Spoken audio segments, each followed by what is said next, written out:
Let's go. I'm ready, Webbo. Let's go. Cool. Sell the story. Spin the yarn. Where were we? Right then. So, we'll begin. So previously, you, the Goblin Butchers, arrived at the Kiglan Range. Beeg was ready to propose to his lovely crush. You met up with Jezzy Curbs. Don't you dare. And don't worry about it. Don't you dare. Don't worry about it. Go on. You met up with Jezzy Curbs. He told you that the only way that you're going to be able to marry Yukifa is to beat Borge in one-on-one combat, which you promptly went down to the nearest tavern. You had a dwarf kick you in the balls. You told him, we're fighting.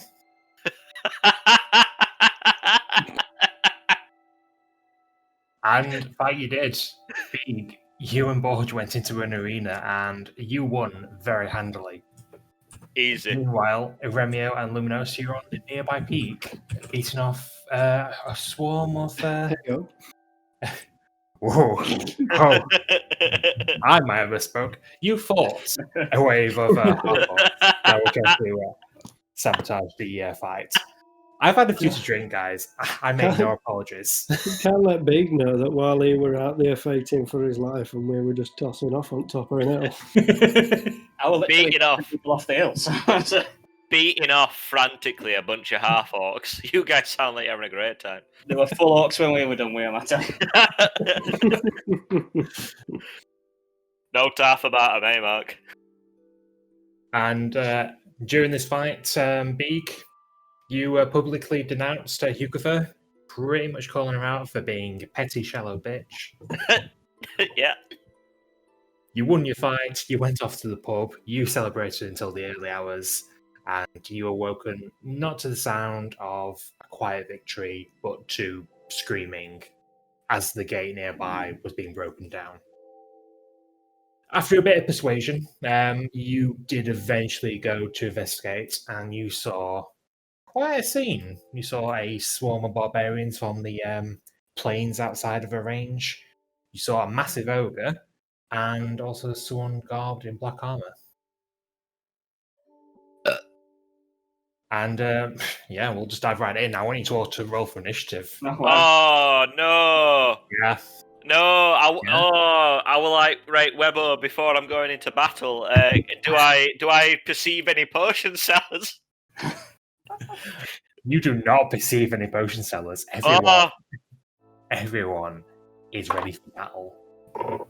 Oh dear. I will allow one of you to make a perception check. I'll do it. Please, not me. And that's why I said one of you. Yeah, I'll do that. What do I perceive with a, what's my perception do? +6 with a 15. For 15, amongst the swarm of the barbarians, and this weird black knight sort of fellow, the one thing that catches your eye about this ogre is you can see that there's something on its back. It's almost like some sort of structure, like a mini fort. You've never seen an ogre like this before. How big is this ogre? It's pretty big, man. How many beaks? How many beaks? How many beaks is that ogre? It's like 4 or 5 beaks. Oh, it's big, lads. That's big. That's big. Wow. You guys, what are we doing? Well, what you see is that there's 6 half-orcs that have already mobilized, ready to try and defend the district. But even from a glance, you can tell that you are outnumbered. So... By how much? We'll have to find out. So far, you can see 8 barbarians. You can see this ogre, and you can see the unknown black armored guy. I want to squeeze the jelly from the ogre's eyes. Well, maybe you will when you get closer to it. Could be an option, B. It could be an option. But told first them of all, I've seen a castle on his back. It's quite good on toast, actually. still need your initiative, guys. 19. 7. Nice. 13. 19, 7, and 13.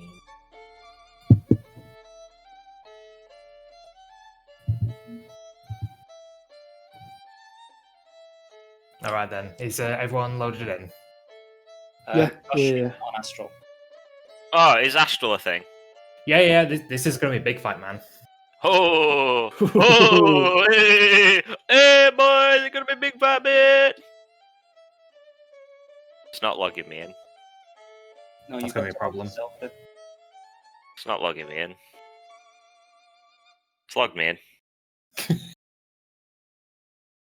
Just weren't working, lads. Just weren't working. Big's having a bit of a meltdown. I wish you wouldn't. When will the fighting stop? Oh, look at that! When everyone's dead. What? Hey, where are all? Oh wait, are those half orcs our dudes? Yeah, so those are your dudes. Oh, they look a bit rough. Those half orcs. I'm not gonna lie. Oh yeah, you didn't see them last time. Oh, they're right rough. Fucking hell. Oh. I've not been feeding them right for a while, have I? Alright, boys. No, these are very similar to the ones that Remio and Luminos were fighting last session. Oh god, I bet it were easy, lads. Look at them. Well, actually, to a B, certain degree, yes, yes. it's fairly easy. They may Smash be, fuck Arton and pal. they're malnourished and, you know, Turns out if you throw half orcs off a mountain, they die like everyone else. yeah. Okay, so top of the 60. initiative round, we've got Luminos. Go on, kill him. Kill him. Kill him. What, these 6 half orcs in front of... Yeah. Right, I would like to use 25 feet of my movement to nestle myself here. Yep. That's cozy.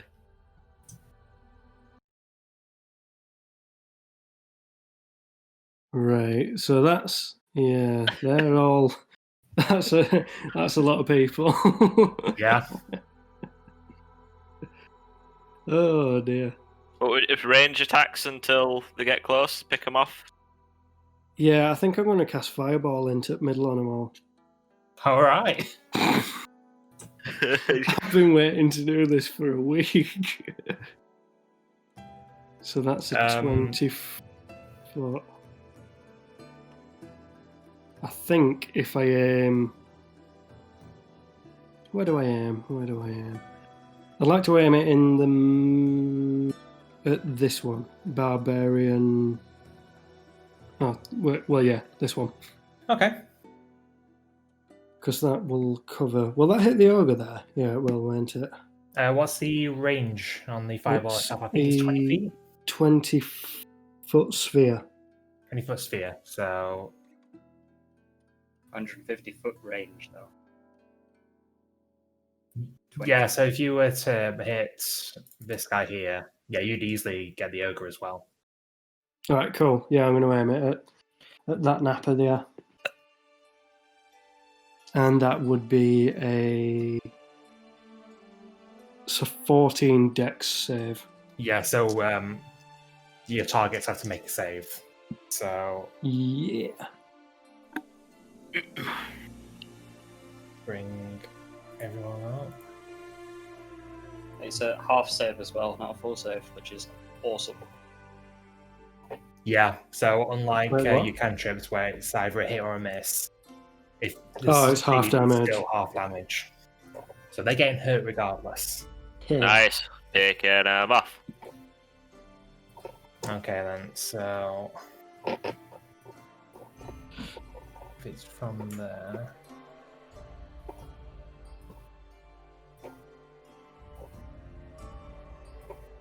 By 10. Okay, so we'll get the ogre, the black armored guy, and the 4 barbarians in front. Okay. Oh, Let me just count all these d6s. And you said it was a 14. Yeah, 14 dex save, I think. Yeah. Yeah, it's Yeah, 5 dex. damage, so it's dex. All right, so all 4 of the barbarians failed. Heh. Get your sons fucked off, lads. The ogre just barely saves. Oof. And the guy in the armor, he. Let's bring his stats back up. But I'm pretty sure he also fails. The only one who succeeds was the ogre, strangely enough. Ah. Right then. squeeze the jelly that out of the is eyes. 8d6. Should I just roll for everything? Well, Roll- yeah, just roll for so everything and then you just half make it one for... roll for the damage, and that's distributed to everyone. Yeah, because it's Right, one well then. spell. 1, 2, 3, 4, 5, 6, 7, 8. Yeah. So that will be. Let me get my calculator out, but I like that because I can do more than 1 6. Oh god. How come so you've only got half damage and whatever the total is? So if you save, you get half of whatever the total was. Ah. Because it's a 3rd level spell, so it does damage. Yeah. Yeah. You can avoid some damage by saving. Okay. So only the ogre's saved, but he's getting hurt regardless. Yes. Yeah, he's getting hurt regardless, but he's going to get hurt less than everyone else. Yeah, cool. Thanks for catching me up on that. I was just kind of concentrating on all the vegetables I've just eaten, covered in batter. Yeah, So yeah. that'll be 35 points of damage, Very, very nice. and then what's half of that? 17. 17. Yeah, 17. Oh, scared of you, Luminos. Yeah, boys, watch this.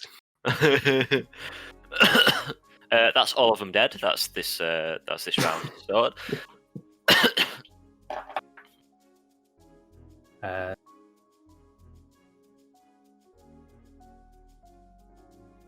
17.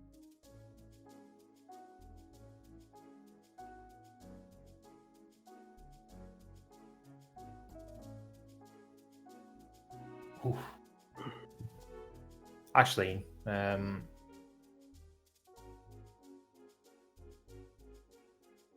no.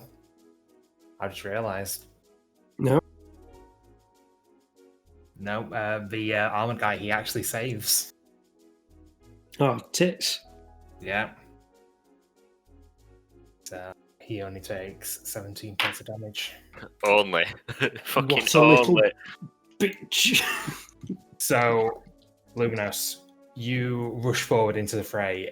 The fighting's barely even started, and the first thing that comes to your mind is this overwhelming urge to just throw this burning power that you got inside of you.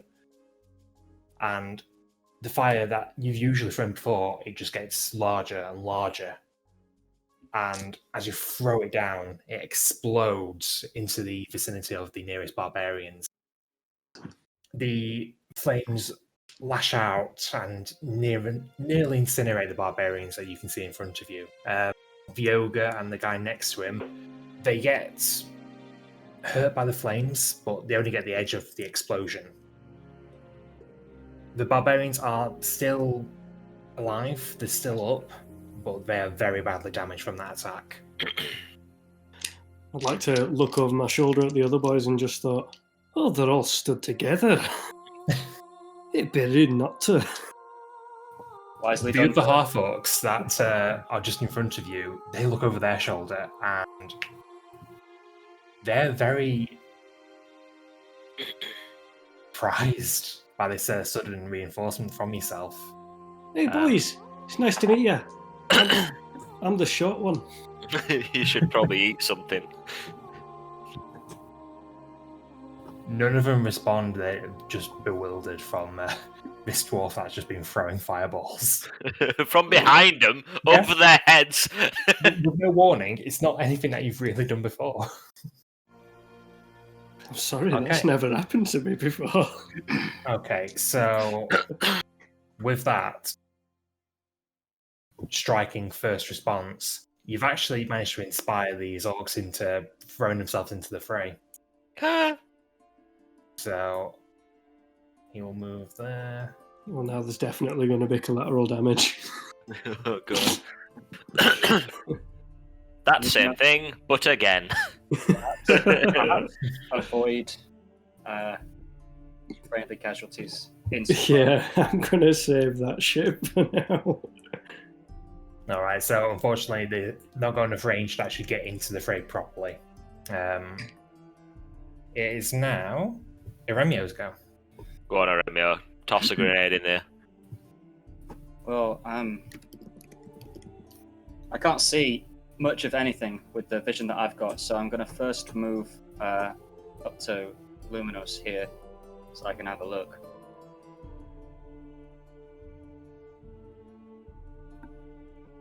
Luminous, what do you think our chances are? I don't know, I'm feeling pretty fucking good right now. I don't know about you, pal. I don't know if you've seen, but that ogre has a house on its back.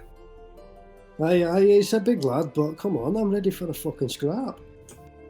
If you're ready, I'm ready. And so I'm going to go here and take the dodge action. Okay. It is now the barbarians' go. Thought you were on about me for a second then. I'm like, I have a name, actually. You are next. Yay! But first of all, I've got a lot to actually keep track of now. So these guys are going to rush forward. Oh, hello.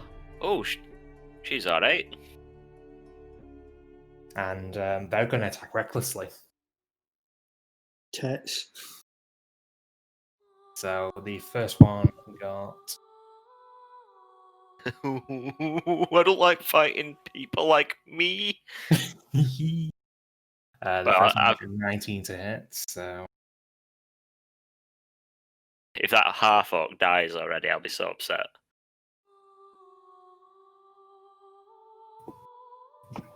takes 8 damage.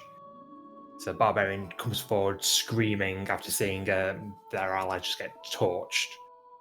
Slashes at the nearest half orc, blood spraying from its chest. The other one will also attack recklessly. He will also get a 22 to hit. And he's going to do another 8 damage.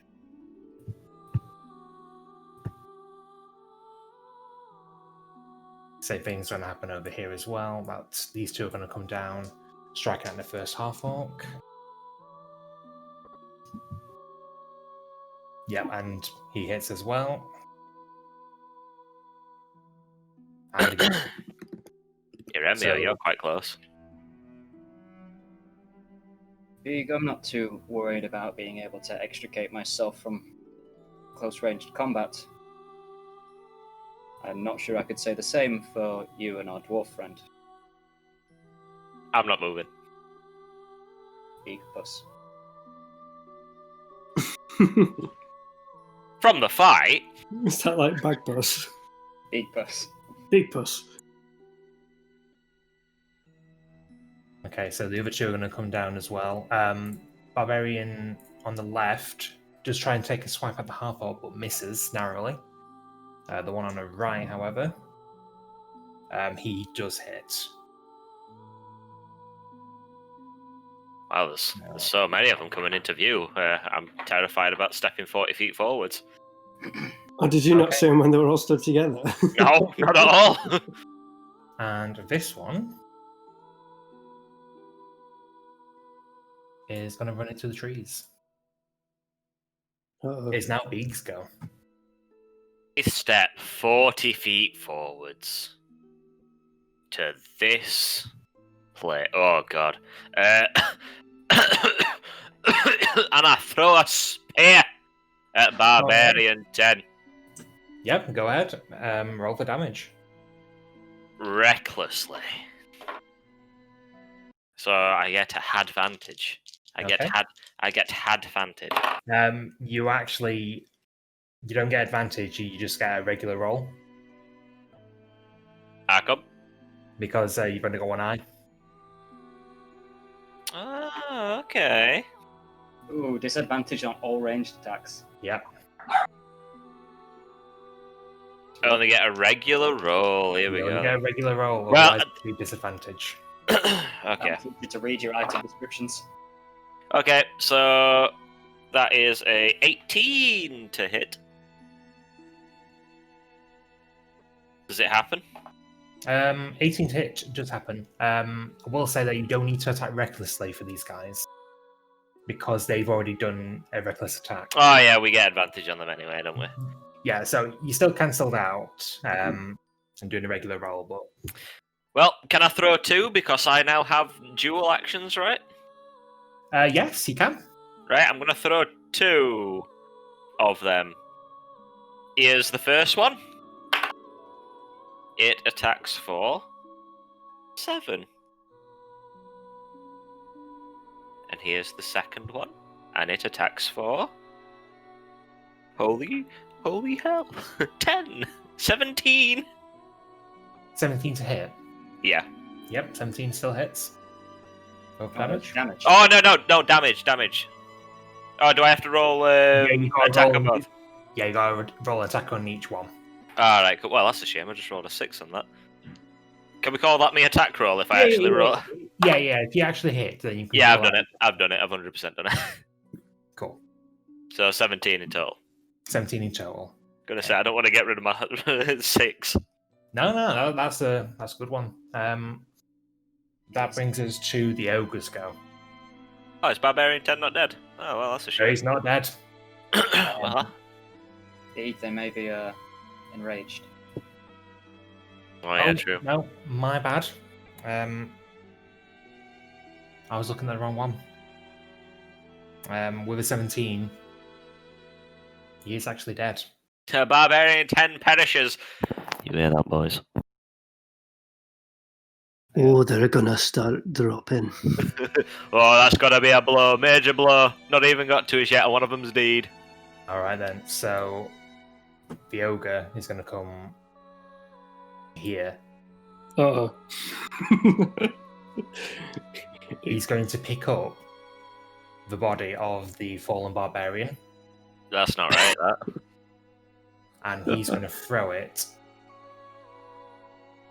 Well, actually, he's within range of the half-orc, so he's actually going to use his attack to smash him.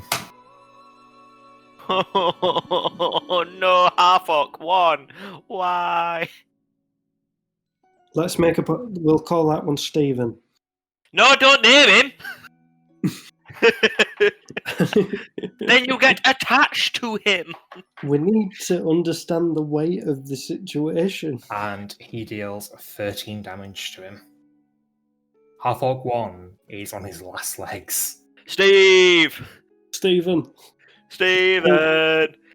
hold on, Stephen. Steven, just hang in there, you're alright. Stephen's not going to make it. I'll cook your finest meal if you survive. It is now the armored guys go. You will walk towards the ogre. Actually, now before I even do that, Oh, back you go. sorry guys. First one to take a back step's a big puss. Ooh! From the back of the ogre, you hear some very familiar screeching and jeering, I've heard this before. and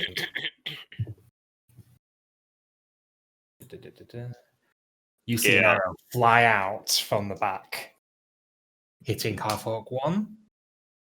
It does hit. Stephen!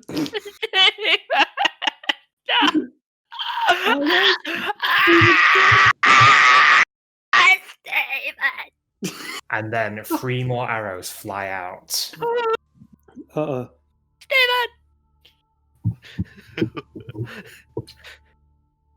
Two I of them think- go towards half-orc 3, Oh no, Paul! dealing 10 damage in total. Paul! Oh, no. Please! You could take I'm Paul, dead. but please don't hurt Barry! Another one tries to go for half-orc 3, but he just sails wide and hits a tree instead. Oh, Keith the tree. Oh, no, Keith the tree! Eremio, because you're the closest, you look at the ogre and you recognise the creatures that are on top of the ogre in this little fort. Give over, it's fucking not. And you can see 4 No. little goblins. Ah, no. I No. got him. I got him. No. I got him, boys. Did the goblins save from the fireball? The goblins were actually you make a very good point. A single bead of sweat drops down Eremio's brow. Because they're on 3/4 cover, I will say that they did succeed on their throw.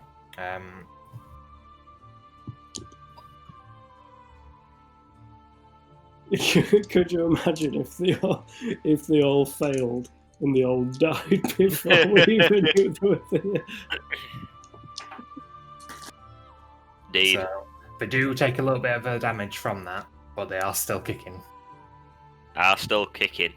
No such thing as a good goblin. Oh, which song? Nah. Okay. And finally, on this guy's go, he's going to move forward towards the ogre, and he's just going to place a hand on the ogre's back. Hmm.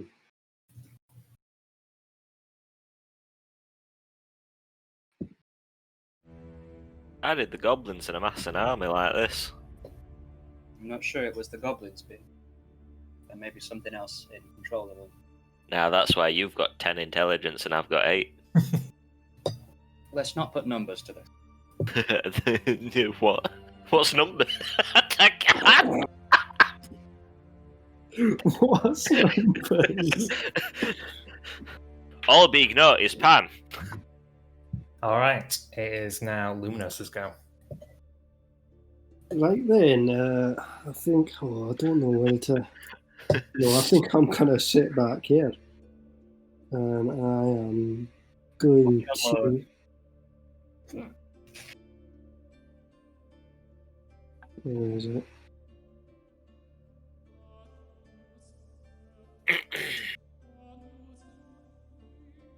I hope we make it out of this one alive.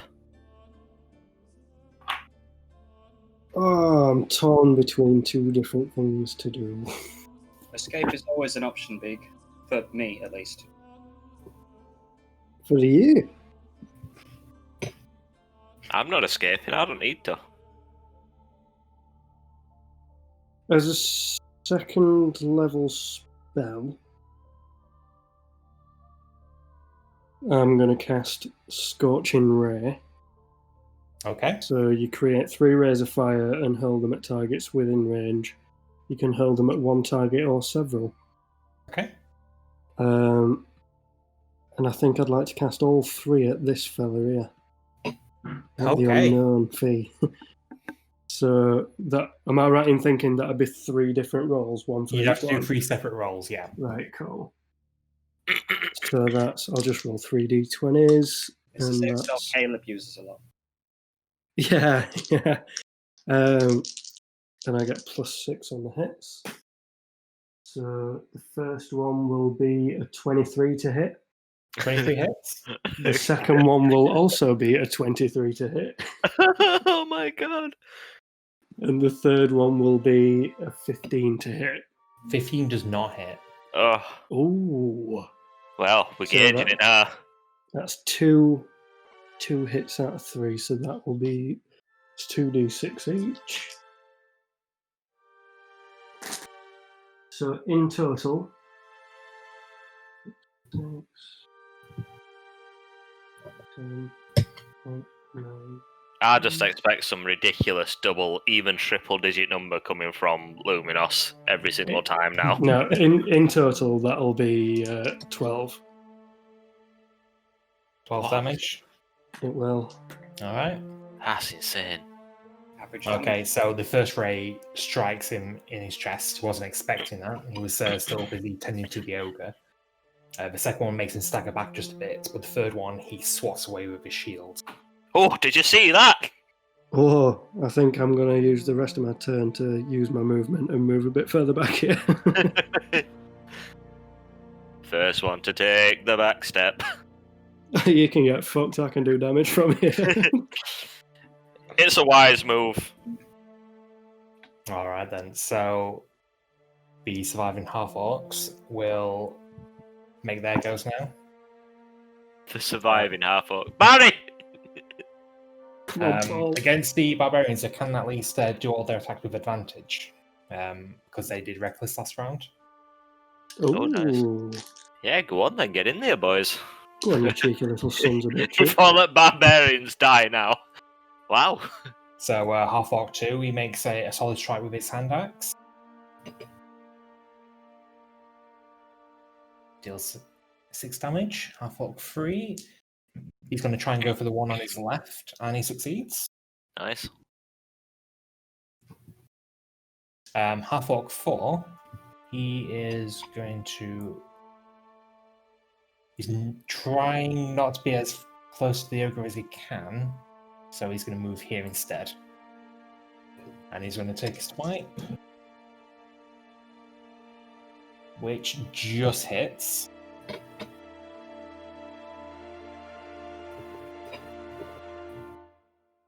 Half orc 6 will do the same and trying to spread out a bit more.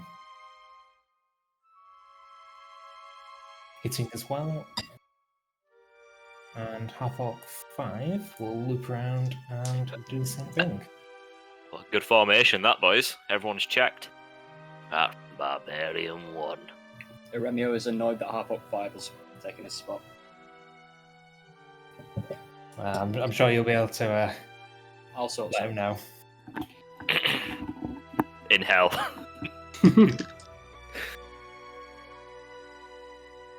Right, it is now Iremio's go.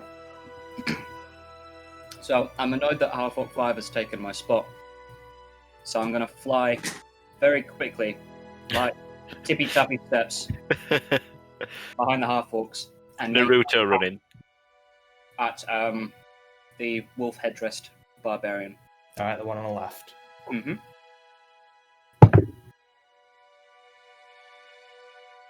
16 to hit. 16 hits. Oh, Roll for nice. damage. Okay, so that's, bear with me, 1d8 plus 4. Ooh, 12 damage. 12 damage. Alright then, so Oh, sorry, I had advantage on that attack, didn't I? you did. Let me roll It again. doesn't matter. Oh, well, that would have hit even more.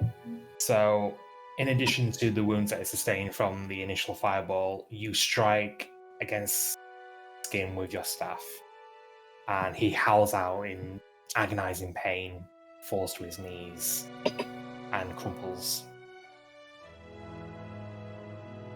A little bit. Oh, half orc's gone as well. Don't worry Here about he it. is. Ah, Barry. Don't worry about him. With the second part of my attack, I'll Yep. attack through the ranks again. I'm just poking the quarterstaff through, and I'm going to Yep. attack this barbarian here. Spartans. Exactly. Did he reckless attack? Yeah, they've all recklessly attacked, so you can roll advantage on all of them. Okay, a 16 to hit. 16 to hit, that hits. Roll for damage. And that's... I am, plus 4 now, so 9 damage on him. 9 damage. Okay. So you strike out, and this one isn't as badly damaged as your previous target. So you still manage to inflict 2 wounds on him. You can hear the snapping of bones as you hit one of his ribs. I'm going to do a snap kick at the same rib as well with an unarmed strike. Okay. 12 to hit? 12 does not hit, unfortunately. So you try and deliver a kick towards the same spot, but the barbarian sees this one coming after the initial attack, and he just narrowly sidesteps out of the way. Well, that's fine. I'm going to move back. I've got 35 feet left. Okay. So I'm going to move back 25 and get on the same sort of row as Beak here. All right. it is now the barbarians' go. So.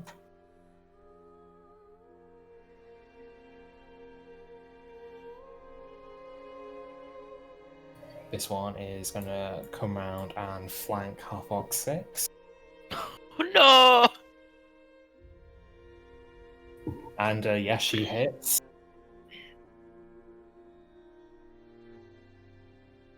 Dealing 8 damage, scraping her battle axe across his back. The one in front will do the same thing. And taking an opportunity from that attack, he's going to go ahead and try and go for the neck. He manages to draw blood, but it's not enough to put him down.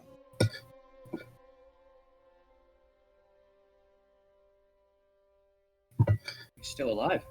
Still alive.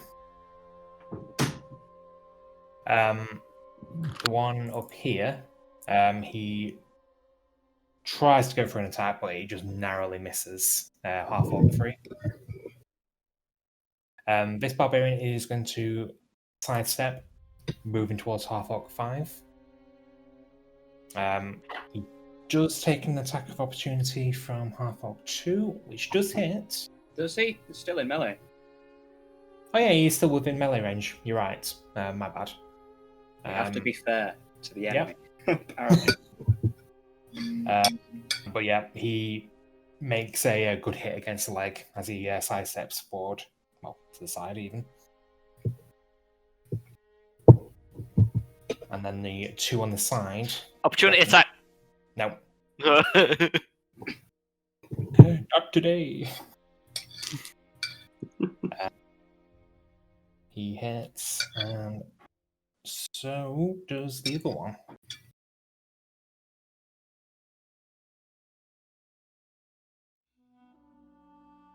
So the 2 barbarians on the west, they make 2 slashing motions in quick succession. And half-orc boy is just struggling to keep up, and he just takes both the attacks. Still snarling, he's still ready to fight, but he's not exactly in a great position. Big, it's your go. Is it? It These is. are your people, Big. Bop with my great pan. Barbarian one. Bop, bop, bop. Yeah. Recklessly. Well, yeah, I think a 24 does hit, right? A 24 does hit, yes. Oh, wait, no, sorry. It was a 23.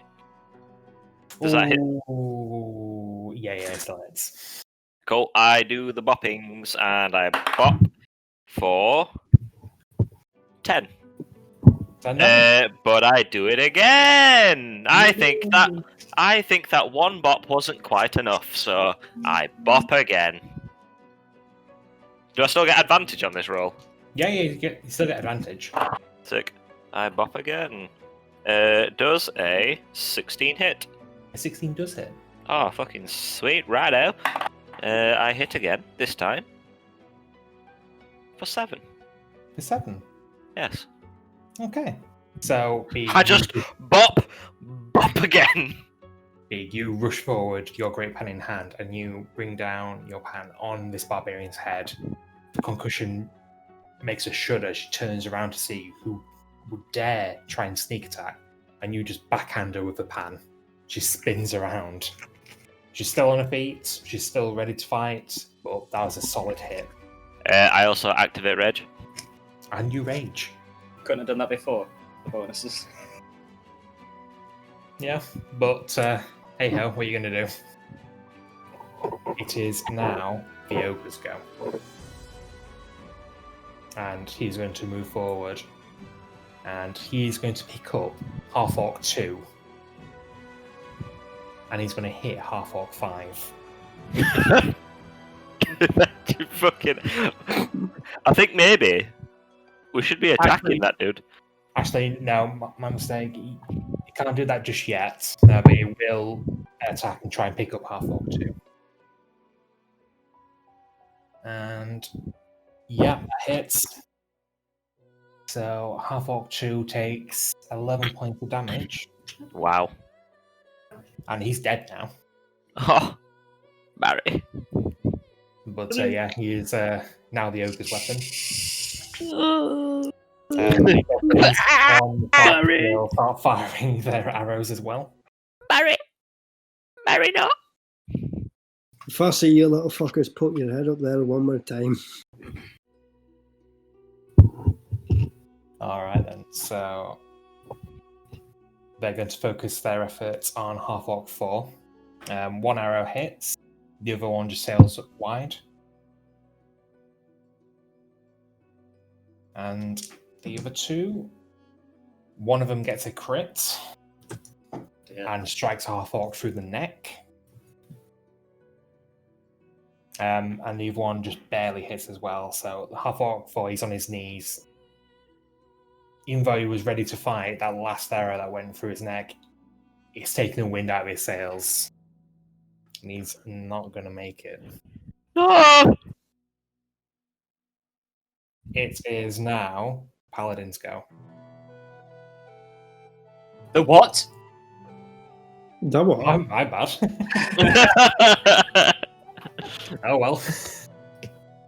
Well, type that name in. What can I say? Trying to find the Paladin on the map. Hang on. The what? Yeremia has a realization that retreat is definitely an option. No. We're friends, but I'll leave you. Luminos has the lust of battle flowing through his loins right now. Intelligence 8 brothers unite. Alright then, so... That was the last we ever saw of Eremio and ourselves.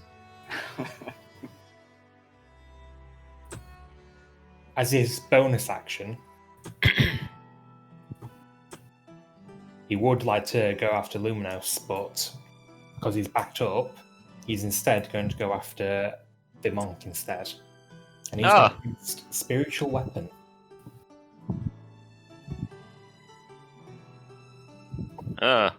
So's lad. Try meditating yourself out of this one. I will. Naruto runs. Let me just quickly... Who's doing that? What is that?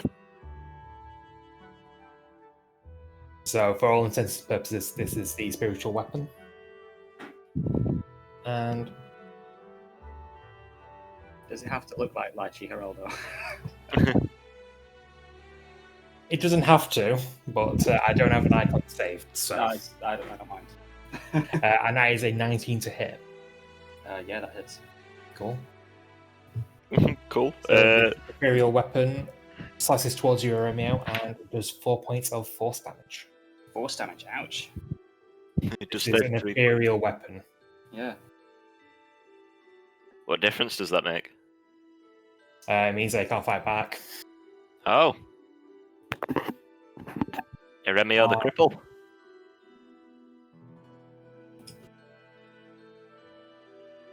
And as his action, he is going to cast Command on you, Beak. Okay. And I need you to make a Wisdom saving throw.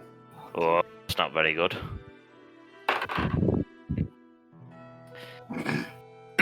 So I rolled a 3. A 3. You've not heard him speak this entire battle, but now that he's looking towards you, Beak, you can hear his voice scratching at your mind. And all you can hear is grovel. I don't like this dude. You immediately fall to your knees, Beak.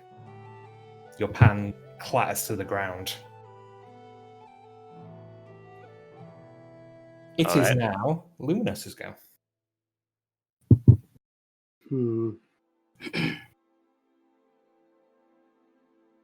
Right, well, how far away is he? He will be... Yep, in range, I do believe. For a second level guiding bolt. So I'm going to cast guiding bolt at second level on this unknown paladin in black armor. How long's your range on Guiding Bolt? It's guiding bolt, mate. 120 feet. 120. Yeah, that's fine then. I thought it was 60. Yeah. Make an attack roll, man. So I get +6 on attack rolls for that. Oh, so close. So close. Does a 25 hit? 25 does hit. That's nice. You scare me. You scare me so much. Why? Right, so that's 5d6. Does a 25 hit?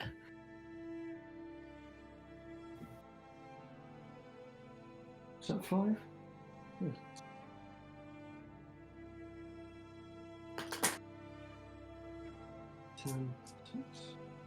So that'll be 17 points of damage.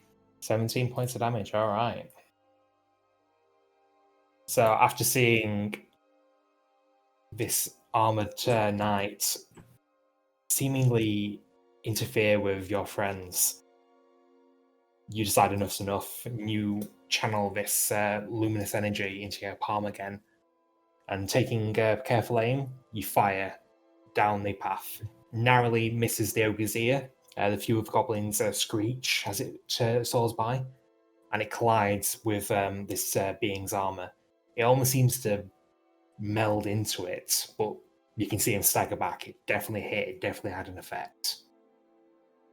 I'm fucking gunning for him now, sunshine. All right then. So it is now the half-orcs go. Barry! Half-orc 4 will make a very desperate last attack, but it doesn't happen. He only just managed to get to his feet. He staggers forward with his axe in one hand, but he just ends up falling over again. Even with advantage. Even with advantage, you rolled 2 2s. Wow, what a loser. Half-orc 5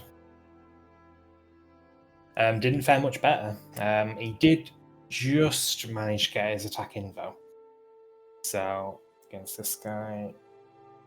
he actually managed to deal the final blow. Nice. Go on, lad.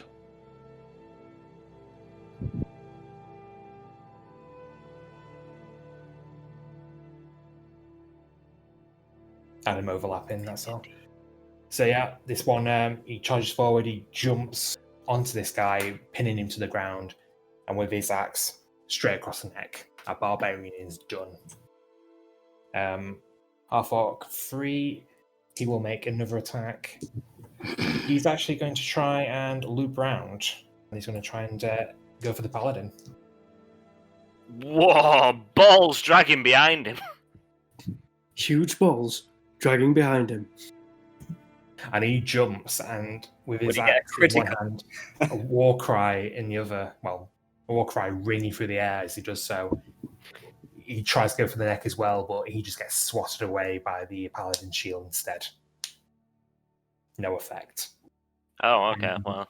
The last one will try and make use of your opening. And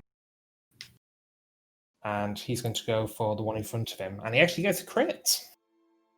Go on, lad.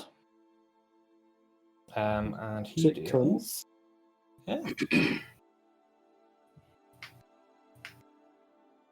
He managed to go straight for the guy's shoulder, and he's there limping now. Blood's oozing down his arm where his axe is. He's still twitching, he can still just about move it, but that's still a very painful blow. Eremio, your go.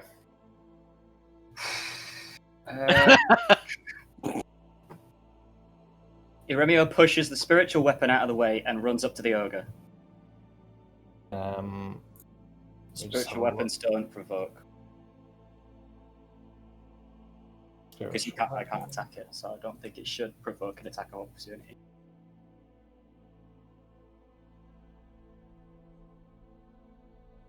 It doesn't say anything about it being able to make a reaction attack, so you can move past it. Cool.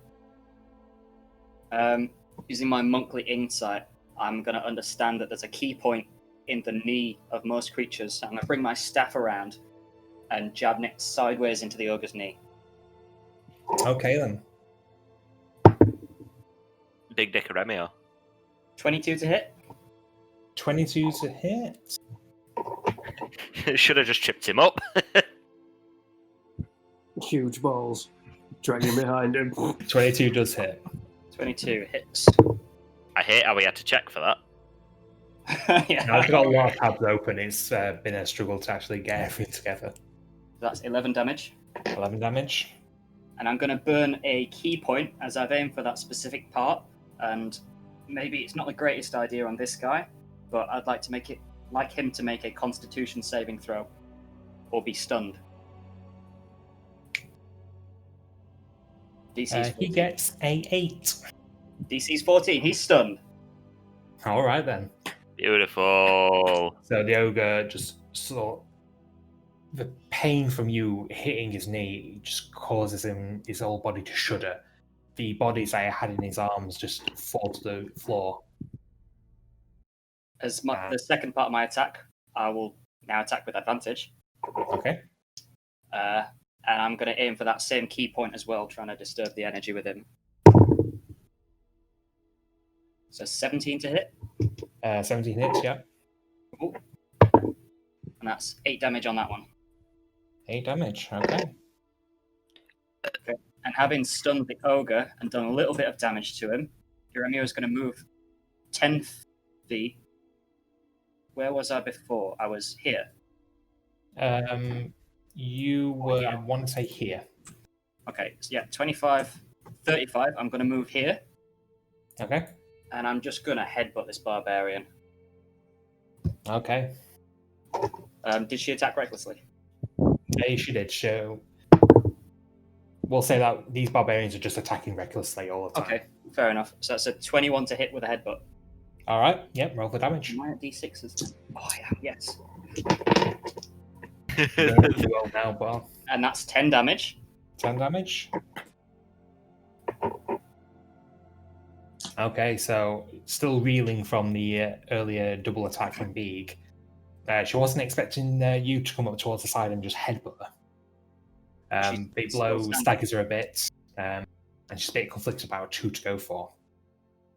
So I'm going to burn another key point on this round. And Fuck. I'm going to turn that unarmed strike into one where I would like her to... I already have advantage, so... I mean, I'm doing Flurry of Blows, by the way, but I get Open Hand Technique for free on Flurry of Blows. I'm going to try and knock her prone with that one. DC 4. Okay. Dex. Dex 14. Yeah. No, she rolled a 14. She rolled 14. Yeah, so she succeeds. So I'm just going to reel back from that headbutt and just try and jump up in the air and kick her under the chin. All right. I chose the wrong class. That's a 19 to hit. 19 hits. I feel like on attack turns, monks are just like the Tasmanian devil whenever they get I was about to say, like, Luminos, have you noticed a Remio fucking Sonic the Hedgehog in this shit? That's 9 damage there. 9 damage. And same again. But I want that to knock her out. DC What's 14. wrong about? She rolled a 4 this time. Yeah. I also did a backflip with that kick. So she's prone now. Okay. If not dead. And that was 25, 35. I've got another 15 feet of movement. And since I attacked her, I won't provoke. So I'm going to... Oh, is there a way I can get out of the range of that spiritual weapon? There isn't. So I'm going to move here behind Big. Okay. So the ogre is stunned, she is prone, and I've moved back. Fluttering about like an hummingbird wearing boxing gloves. Iremio is like panting a bit, and he's like, I could do this all day. Calm down, All right, Captain then. America. So it's the barbarians go now. Slightly, man. The one that you've been fighting recently, Remio, she gets back onto her feet, and she's almost ready to go after you for revenge again about what you've just done to her. But she sees Bee groveling on the floor, I'm and sorry. she takes this opportunity.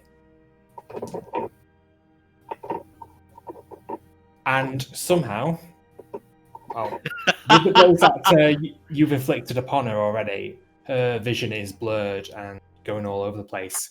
She brings up her weapon to strike against you, Beak, but it just hits the ground instead. It's completely missed, and she's bewildered about what's happened. Can I squeeze out through my pain? Ha, little bitch. It seems to rile her up a bit, but she's more concerned about the fact that she's literally just missed a prone target. The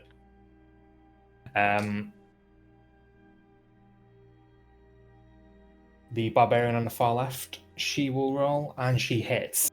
And unfortunately, Half Orc 4 is no more. Barry! Little grain of life he had left, completely gone. Barry!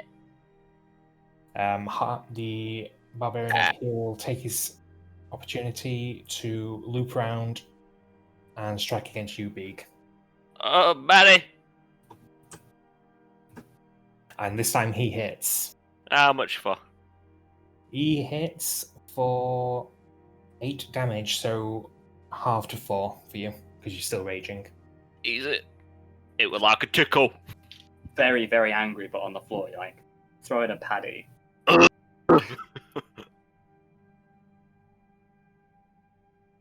The one above, he's going to roll a 21. And he will hit. Striking again, he's going for the same wound that he inflicted last time. The half-orc's not looking great.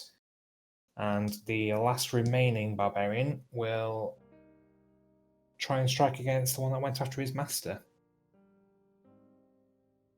Or at least the one you assume is his master anyway. And he deals another 8 damage.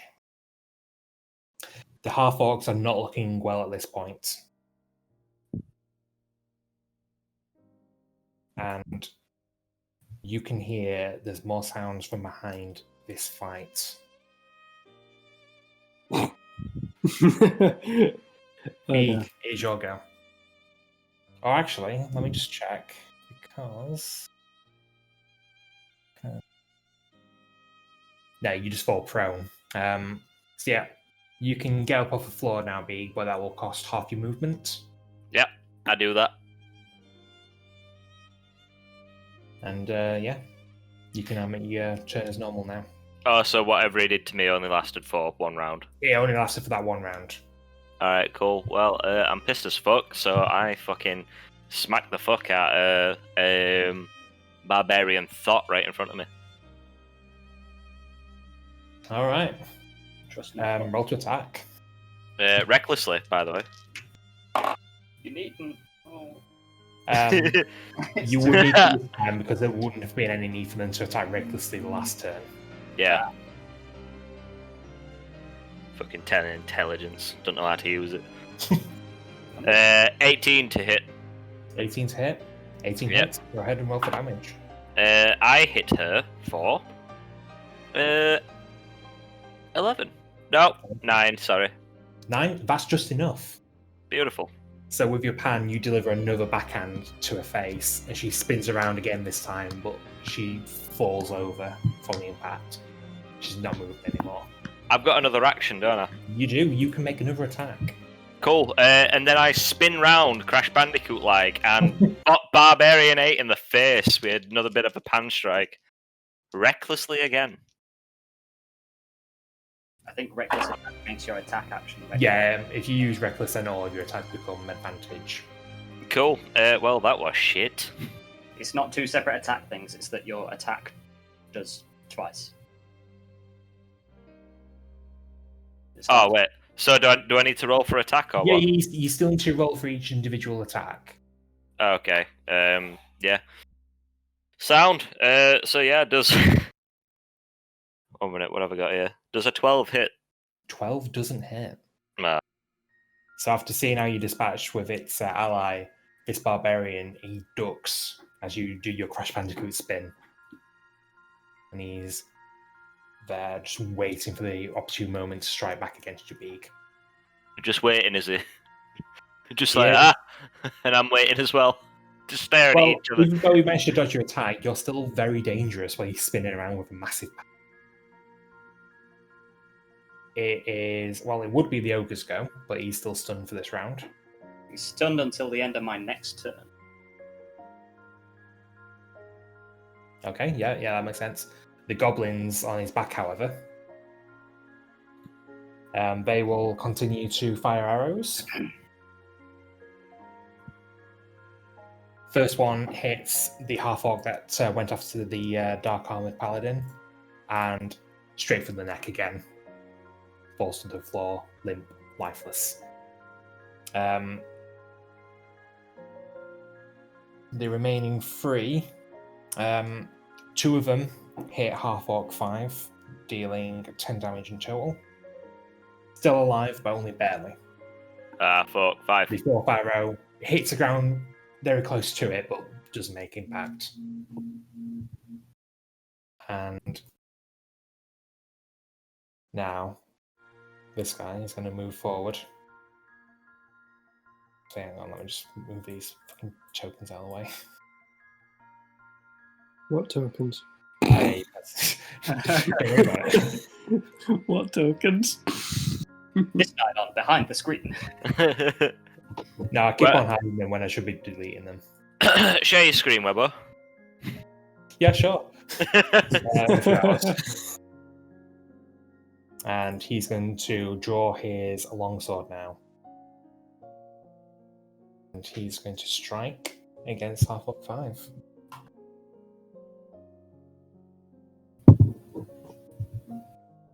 And with a sickening wail from half-orc 5, his neck splits open, blood gushing out, and he falls to the floor. How much damage, though? He only had 1 health left, so... Oh, okay, well...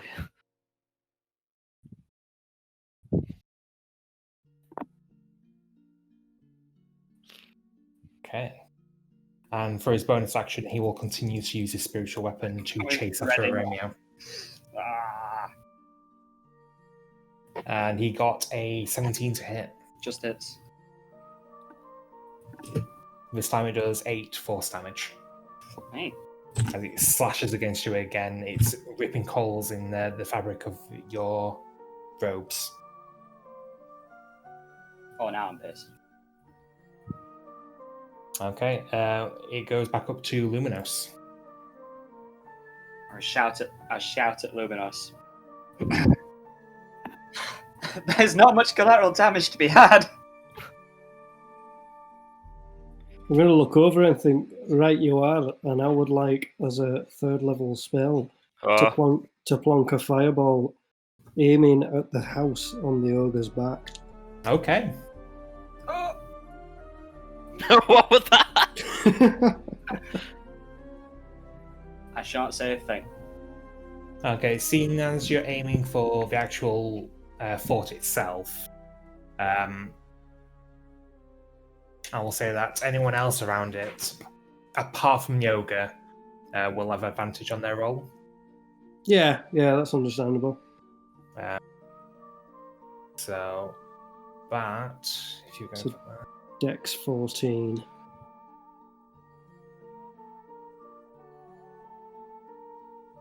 I'm just seeing who it will get. It will get. I would say it will get Yoga and its upper carriage, the Paladin and Barbarian 11. Oh, it's tall, isn't it? Yeah. Good. Because Big was So, with feet. Paladin, he succeeds. The Barbarian, he succeeds. The Ogre, he got... yeah. So the Ogre and the carriage didn't make it. The carriage, the fort, whatever you want to call it. That burst into flames, and you can hear the goblins inside screeching for their lives. They jump out of the fort, trying to put out the fire, but it's too late for them. And No such thing as a good goblin! you incinerate all 4 of them. Awesome. Oh, it feels good to be back, boys.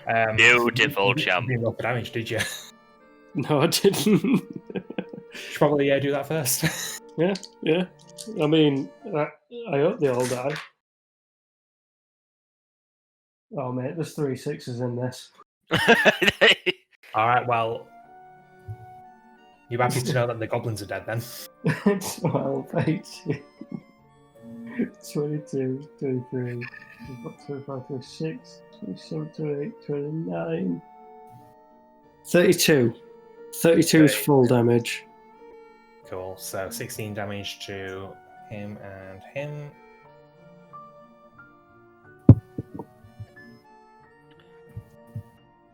Okay. How much of a radius does this thing have? It's a 20-foot sphere. Oh. Oh, thank you. But he aimed high up in the air. Yeah. How would like? That doesn't mean like 20 foot away from where I cast it. It's like 10 foot either side. Yeah, who's getting hit by that? Is it just the ogre? It's the ogre, the goblins on top, the paladin, and one of the barbarians. Right, easy. So the ones that died were the goblins, but everyone else did take a fair chunk of damage. Nice. 20-foot radius, by the way, Caddick. So it's 20 foot either side. 40-foot diameter. Oh, is it? Oh. Oh, well. Yeah, 40 foot. Oh shit. Otherwise, it's a 10-foot radius. Well, that changes everything then. Everyone gets it. So they... Technically, 20 feet on the floor gets like everyone up there but me. Did you not know that actually Luminos cast it quite a bit further back than the ogre? Didn't you? No, he aimed directly at the. I said no. So I'll need to make. Right, half orc 6. He's down. There's no way he can save that. So's lad. I can tank it, mate. Barbarian 2, he doesn't either. He goes down. Don't worry, I could heal you if I need so. Yeah, I'm gonna say I can tank it, but right. You're resistant to fire damage anyway, at the minute. Yeah, I'm resistant to all damage at the minute. Is it? But you've still got to make. Yeah, he is. I was gonna say you still got to make your save though. You still. Oh, I know that.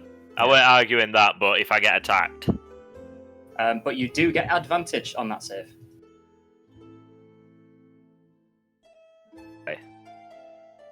You just do, don't you? You've got advantage. I'm saying for this one because Luminos was aiming a lot higher up. I'm saying for this one, it's advantage. So, yeah, Whether regardless. that's the right call or not, I'm not sure about. It's a saving throw, isn't it? It's saving throw, yeah. Yeah. Cool. What kind of saving throw? Dexterity. Because B gets advantage on. I got danger sense, so you would got an advantage anyway. I got 14 for dexterity 14. saving. 14 just passes. Save. Oh, lads, we're back in. So you only do half damage. What was the damage again? 32 full, 16 half. So that's 16 for the save, and then because you rage, and you only take 8 damage. Oh wait. Okay. So Because it's you half. save and you're resistant. Yeah, half and half again then. Yeah. So I'm only taking 8. Yeah. Oh, I'm back to where my health was like before the level up. We're all right. We're good. Only hurt a little bit, you wee bastard. All right. So there's only one half orc left, and he is battered. And with his final breath, he is going to try and. No, he's not. Well, he's going to try, but he's. But he's not. He's not. His axe swing is just—it's completely off target. Misses wildly. Even with advantage, he rolled a 3 and a 1. Oh. And that brings us to Eremio. Really don't like this. This barbarian looks wounded, right? Yeah, he's pretty damn wounded. Yeah. I'm going to pummel him with 2 strikes either side of the head from the quarterstaff. Cool. Did he attack recklessly at Big or anything?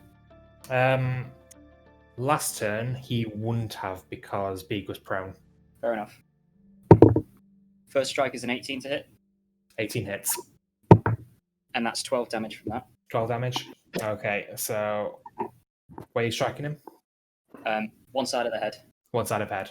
So again, you go straight for the head. You manage to disorientate this barbarian who's struggling to decide which one of the guys in front of him is the biggest threat. Yeah, if you want to go again for your next attack. So other temple this time. Oh, that was so close. It's a 25 to hit. Oh yeah, so close. So close to a critical, I mean. Right. Because that's a nat 19 for me, because I got +6. Oh shit, Right, I've got +7, haven't I? Hang on, I've got +7. So add 1 to both of those. Doesn't matter.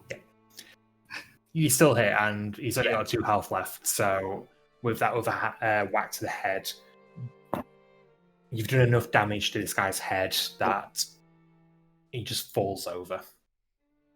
Nice. You can see there's blood oozing from open wounds on this guy's face, and the concussive damage you've done to his head hasn't helped. So that was 5 feet of movement. Mm-hmm.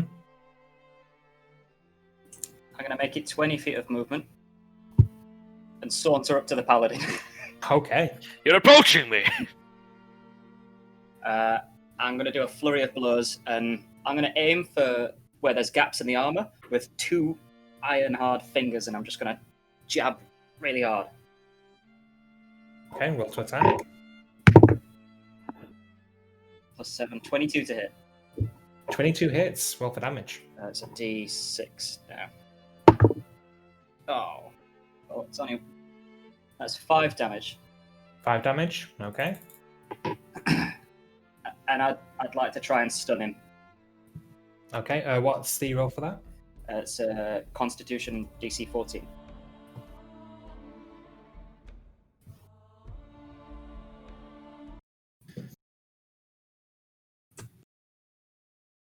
He got a 23. Fuck. Oh, I'm running out of key points. So that's 20 feet of movement. and use all 30 feet of movement. I think you're running out of key points because you used 7 last turn. I've got 2 left. I've got key points equal to my level. Okay then, so at this point, the remaining barbarians are going to try and rush in as well. I bet they are. Well, actually, you can stay there. This one, he's going to make his attack. And he hits. Half-Orc 6 is completely down. Barbarian 11, he's going to swerve around and he's going to try and make an attack against you, Beak. And does a...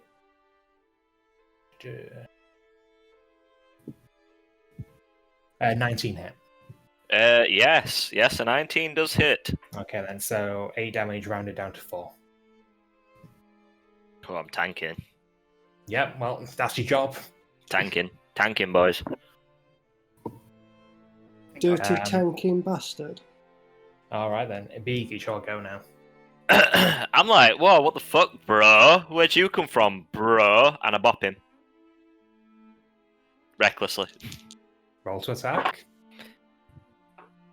Yeah, so pretty sure. So when I'm in rage, I get +2 on Your damage rolls. On damage rolls. Okay, cool. Yeah. So yeah, 20 to hit. 20 hits. I roll to attack. Cool. Nope. So I've hit him for 15. 15. Because that's Okay. 9 +4, then +2 because of that. Okay. Yeah. Cool. So again, you Crash Bandicoot spin your way into this guy, almost preserving the same momentum you had from beating the last guy, and you just smack this guy. He sails into the nearby tree. Does he die? Yes, he is. Brilliant. And I feel like I'm not entirely satisfied with how hard I hit that guy, so I try hitting this guy just as hard, but harder. Just as hard, but harder. Intelligence 8, mate. Well, yeah, I'm pretty sure 26 hits, right? 26. 26 does hit, yeah. Okay, well, I decide to run up to him and underarm swing right into the chin, right at the bottom of the chin, like a pan uppercut, if you will. And I've hit this dude for a 10. 10 doesn't hit. Oh, wait, no! 10 damage. Hit 10 damage, yeah. Yeah, sorry. Yeah. Yep, so you deliver this massive strike underneath his chin, and it almost seems to go off the ground a few inches, but it's not enough to send him flying. So is he still alive? He is still very much alive. Alright, cool. I would like to use Orcish Fury. Okay. I can roll one of the weapons damage dice an additional time and add it as extra damage of the weapons damage type.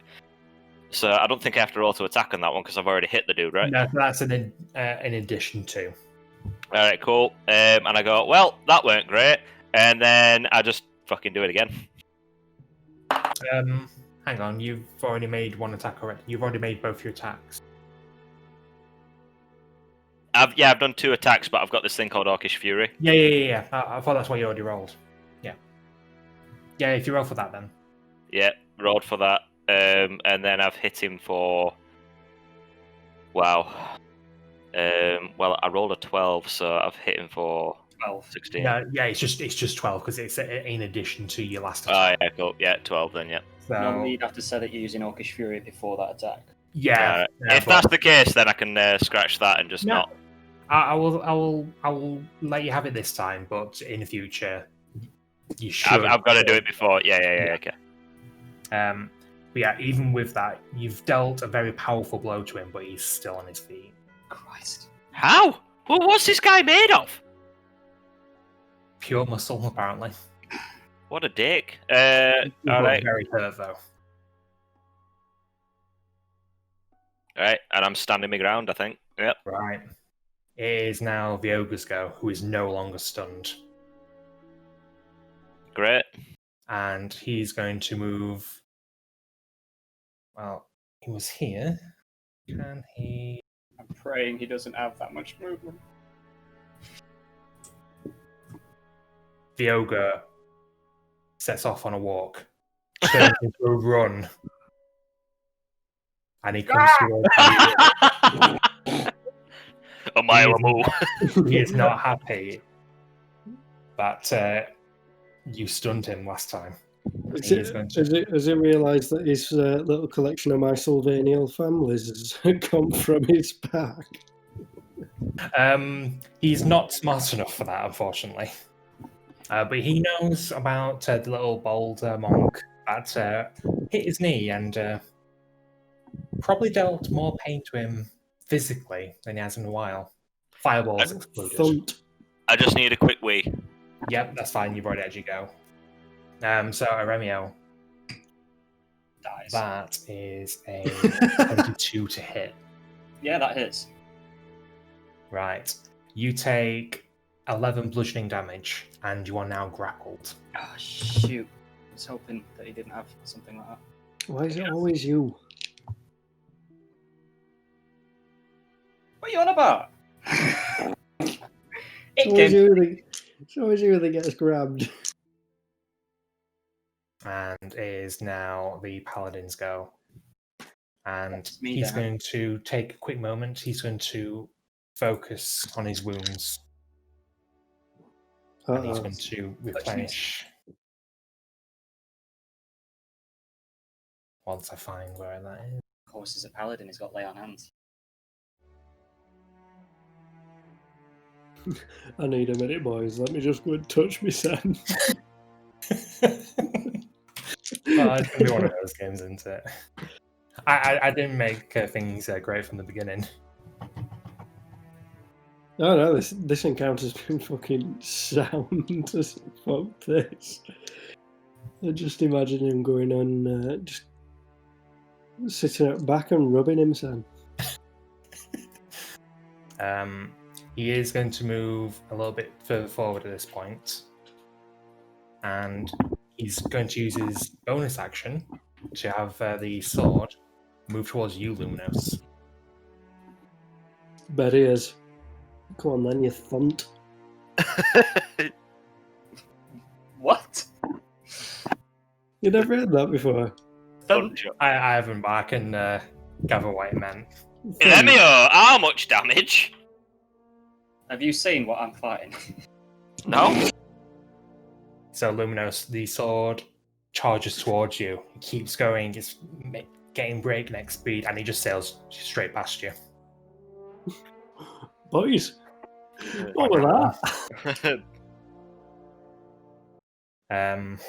You can't see the paladin's face at this point, but you can imagine he's a little bit annoyed. It's now your go, Luminous. Oh, is it? Right. Well, I think. Did we establish that it can't?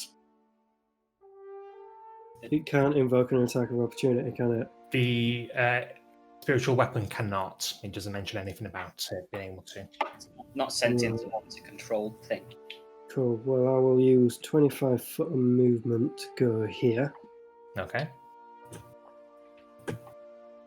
And I will cast.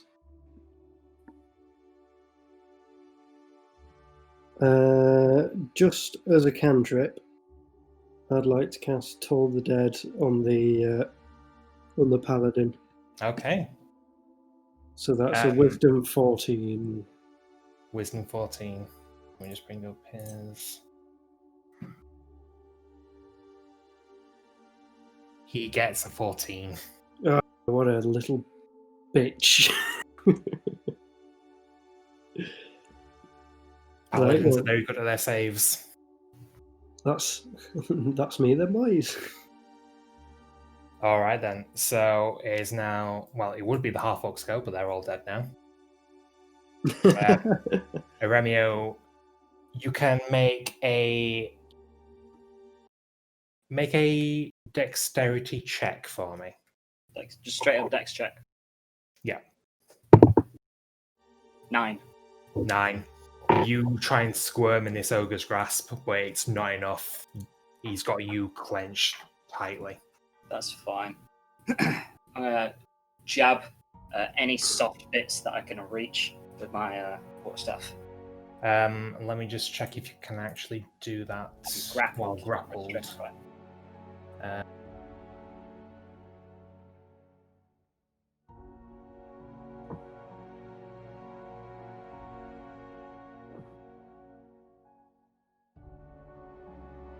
Doesn't say anything about you not being able to attack, just that you can't move. So yeah, you can make an attack. First one. I'll probably say that you probably have to do it at a disadvantage because you are being restrained. Okay. 18 to hit. 18 still hits, yeah.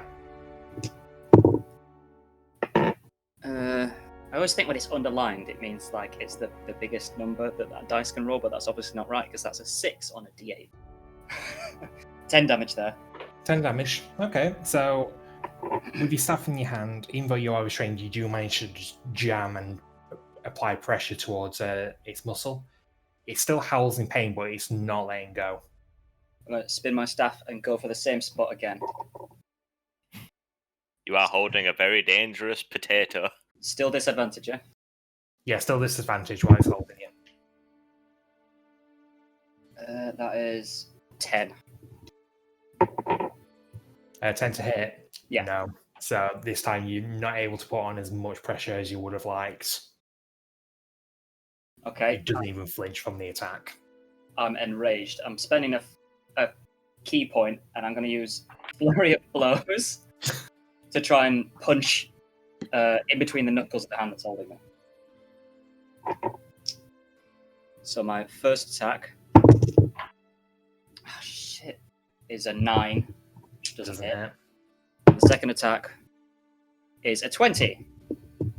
So just a dirty 20. Dirty 20, yeah. Yeah. All right, yeah, so the dirty 20 does hit. It's 1d6 plus 4. That's 10 damage on that. 10 damage? So respectable. And I'd like him to make a dex saving throw. The DC is 14, otherwise he's going to fall prone and likely drop me, I hope. He gets a 16 naturally, but because he's in the aura of influence of the paladin, he also gets the bonus. So, Wow. I thought that were going to sound good. no, the ogre is not phased at all by your attack. It still takes the damage, but it's taken enough now that it's willing itself through the pain. You can see the smouldering wreckage of the fort on its back just crumble away. But it's not phased by that. It's more interested in you, Romeo. I'm just like looking over to Lumos. I'm not going to say please, but the intent is there. Let him die. I feel like the monk wants to say something to me. Let him die, but save him. On the barbarian's turn, the last barbarian, he's going to loop around and he's going to... Opportunity attack! No, he's still within your melee range. Fuck's sake. If he had moved out like this... Opportunity attack! You bullshit. Like, And he's going to make a reckless attack against you, Beak, which does hit. Go on. So 8 damage rounded down to 4. So this barbarian, he's trying his best. He's trying to cut you down like he has done with the rest of these half-orcs, but you are just made of something completely different. Yeah. The attack that would have made a half-orc screech, you will laugh at.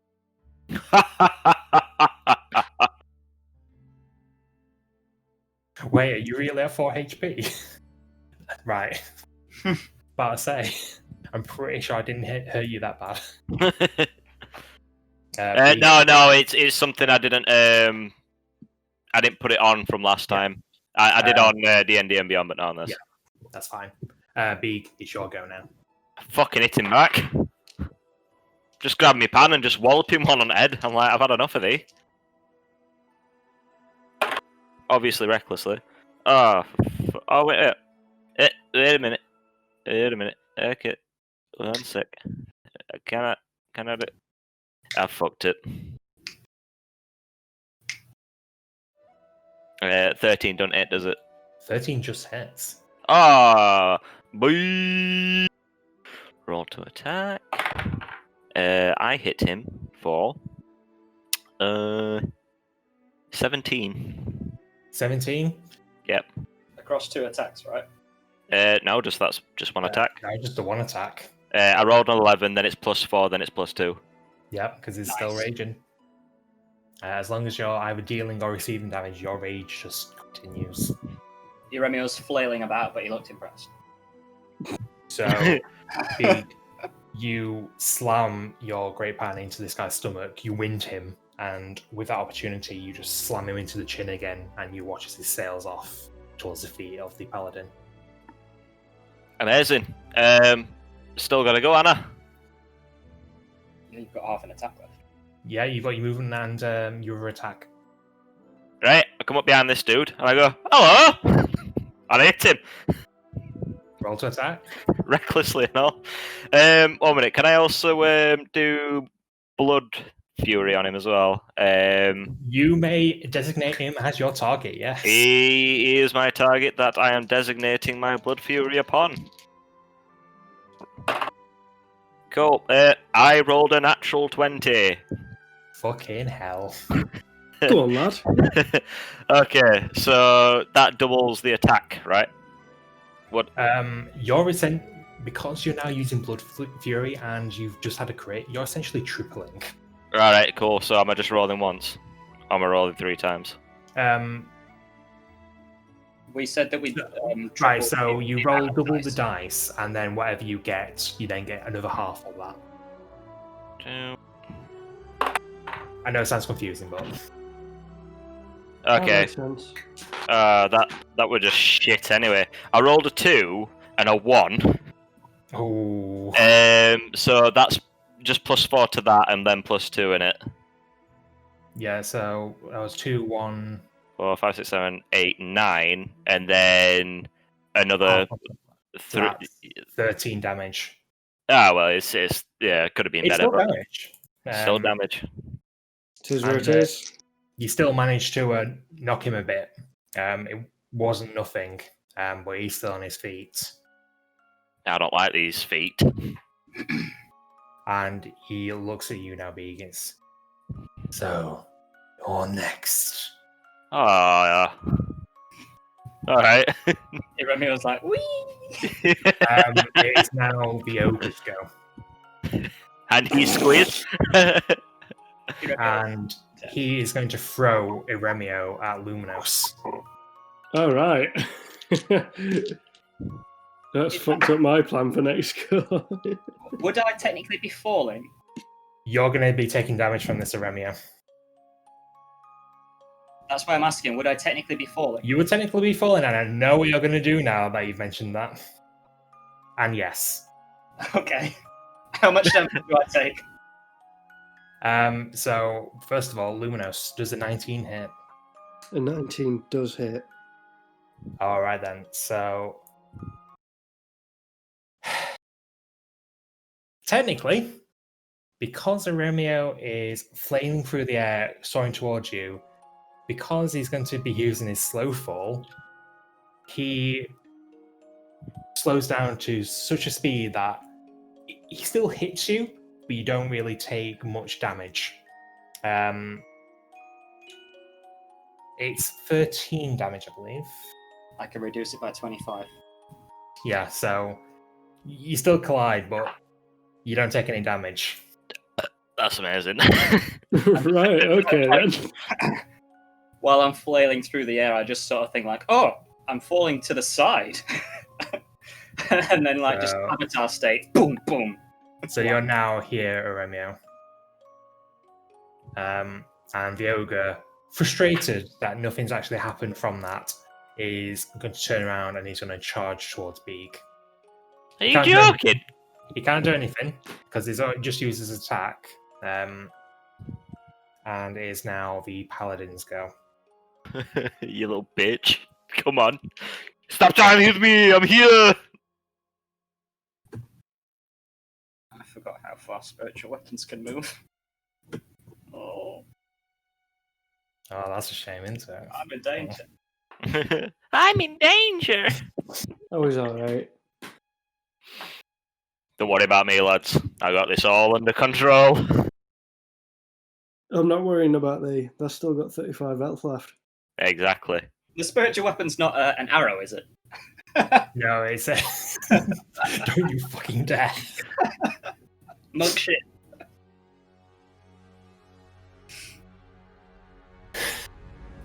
I can't abuse the class that much, that'd be ridiculous.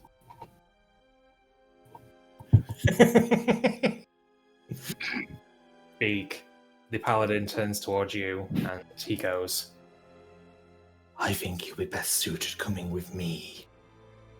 And he's going to outstretch his arm, and I need you to make a wisdom saving throw. Oh, don't make me do one of these again!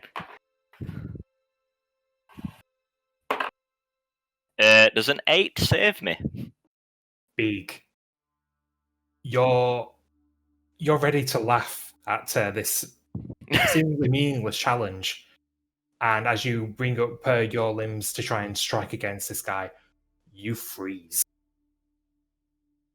And you can't move a single muscle. Oh, wait, no. I rolled a 7.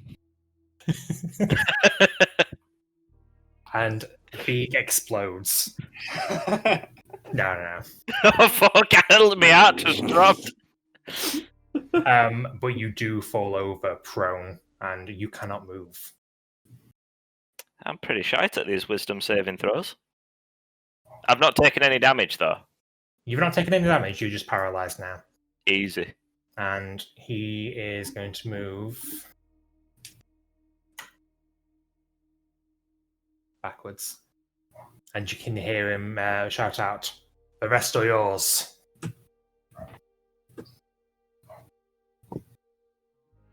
What? But remember, I want their belongings unspoiled.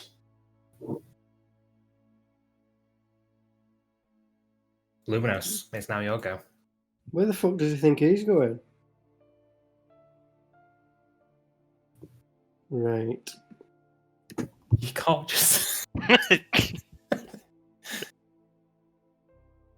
I would like. Actually, before that, he's going to use his bonus action, and he's going to try and finish the job, Romeo. No! The sword comes towards you, and does a 13 hit. No, thank gosh. Thankfully, you see this weapon coming towards you, and you just manage to duck just in time. Aha! Okay, now it's Luminous's go. Right, well, that's thrown me off a little bit. I don't know whether we should. I look around, unsure to the other boys. Should we chase him? And then I realise actually there's a massive fucking ogre over there. So I'm going to move over to this ogre. And I'm going to cast... Where is he? I'm going to cast... So that's going to be my bonus action. I'm going to cast command on him and tell him to flee. Oh. And yeah, he's out of the paladin's range as well, so he doesn't get that bonus anymore. What's the save for that? It's a wisdom 14. Wisdom 14, eh? And depending on how scared he is, and because I'm stood behind him, is he by chance going to flee with his range of movement towards those barbarians over there? Technically, yes. He also got a 6. Well, it looks like you're on your way then, sunshine. Smack his ass on way out. Okay, so that's going to be his next turn. And then, as a bonus action, I'd also like to throw Iremio a bone and cast Healing Word on him. Okay. So that will be 1d4 plus 3. Do I roll that, or does Iremio? Yeah, you roll that. Right, You're cool. the one that's casting it. That makes a lot of sense. I keep pressing spacebar to move the fucking map around, and I know that I don't need to do that because it's not fucking Photoshop. 1d4 plus 3. Oh, you lucky boy. That's 7. I'll take it. Woo! All right then. I believe that's everything, Luminous. Yep, that's Romeo, me. That's your go now. That's 15 feet to move up to Beeg, and I've got 35 feet left. I'd like to... Wait, Beeg's not on the floor, is he? He's currently on the floor and he's paralyzed. Yes, I'd like to drag him backwards. Okay, you can drag him, but at half of your current movement. So I've got 35 left. So that's up to you whether you want it to be 15 or 20. So that'll be 15. Round down, so it's 15. It's rounded down. I move here, and Beeg would be here. Yeah. Okay, yeah. No. And that's my action. Yeah, it would be an action to drag somebody. Yeah, it would be an action to drag, yeah. I guess with my free action, I'm going to say to Luminos, it might be a great idea to use the gem I gave you way back when to cover our retreat. Our retreat? Who says we're retreating? I reckon we could take him. Iremio's panicking.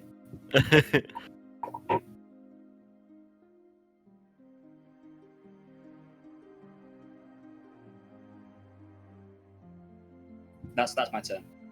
Okay. There's nothing else I can do. The barbarians spill forth. I get to. This one will go here.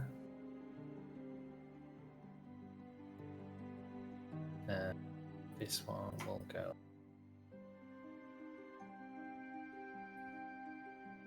No, he's going to go there. You're going to go there. And you're going to go there. So they're not within range to make any attack against you, unfortunately. Beak, it's your go. You are still paralyzed. Let me just see what the save DC is for that. Unfortunately, they can't attack, he says. At the end of each of his turns. Okay, so you can make another wisdom saving throw. Ugh. Oh, I'm terrible at these. 12. 12. Unfortunately, you're still on the ground. Your muscles won't move. The most you can do is move your eyes. Oh, wow. My one eye. Your one eye. What's going on? It is now the ogre's go. And because of the commands that Luminos gave it, it will flee. It will trample this one. And it's going to make it all the way to the gate.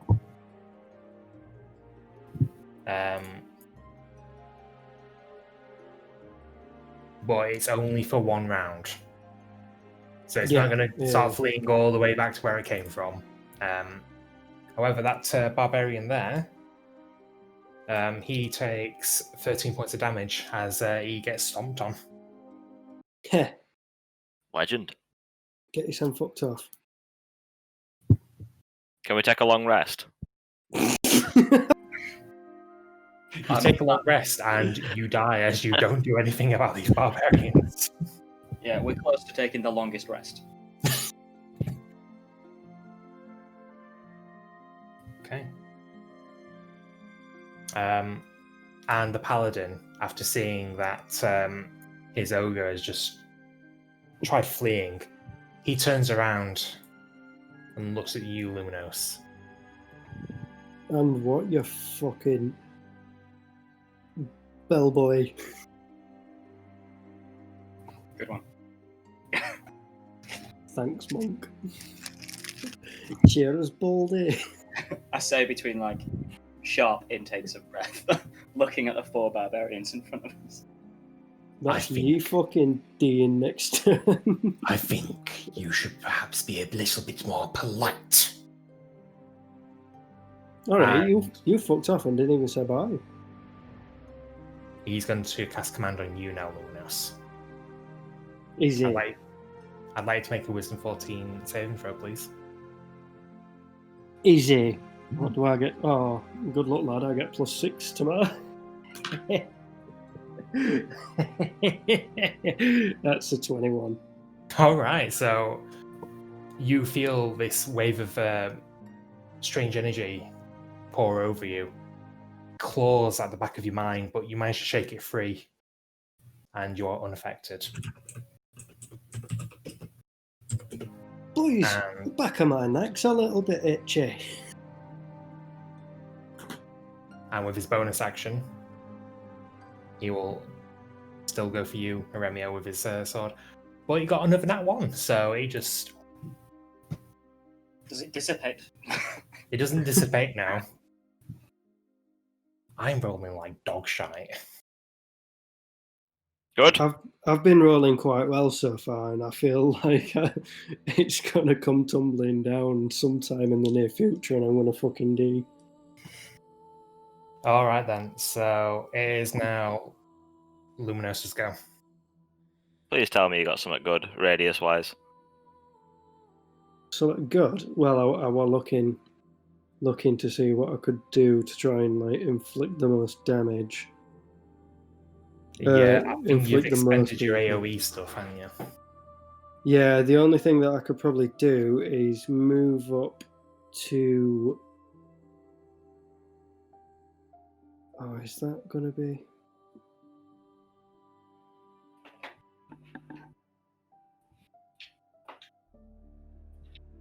If I move here... Yep. And then cast, as a first level, cast Burning Hands, which is a 15-foot cone. Okay. So would it hit Barbarian 3 and 4? 4 and 3, yeah. Right, cool. I'm going to cast that then. Okay. So that's a first level, and they need to make a Dex 14. Yeah, Dex 14 save, and if they both fail, right? They both Fair enough. fail. So that's 3d6, 10. They both take 12 damage then. 12 damage, okay. So that gets the one that was trampled earlier. That. Yeah.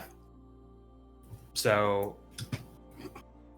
angered that this guy is, trying to walk away from you, you start striding forward. Two of these barbarians come to try and flank you, and you just bark out this word of power, and flames spill forth, flooding the area directly in front of you. And these barbarians are howling as flames just lash against their body, burning the exposed skin. It is now Iremio's go. Romeo is panicking.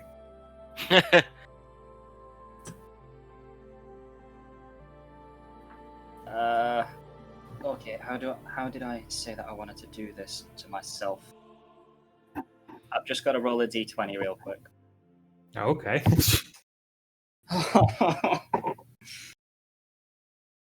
Remember, he was going to run here. And he's going to whisper Wait, into where have you gone? I can't see you. I'm here. Oh, I see. So 25 feet of movement. Hang on. Yeah, it's fine. Yeah. He's going to whisper into the Golthius staff and aim at this fellow's neck. Okay.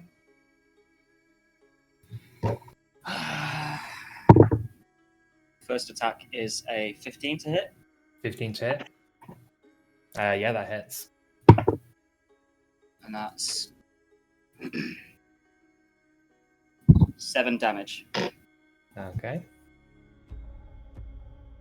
And are you using the Yes. Yeah. Okay, so you recover the 7 damage as well, and make your wisdom saving throw.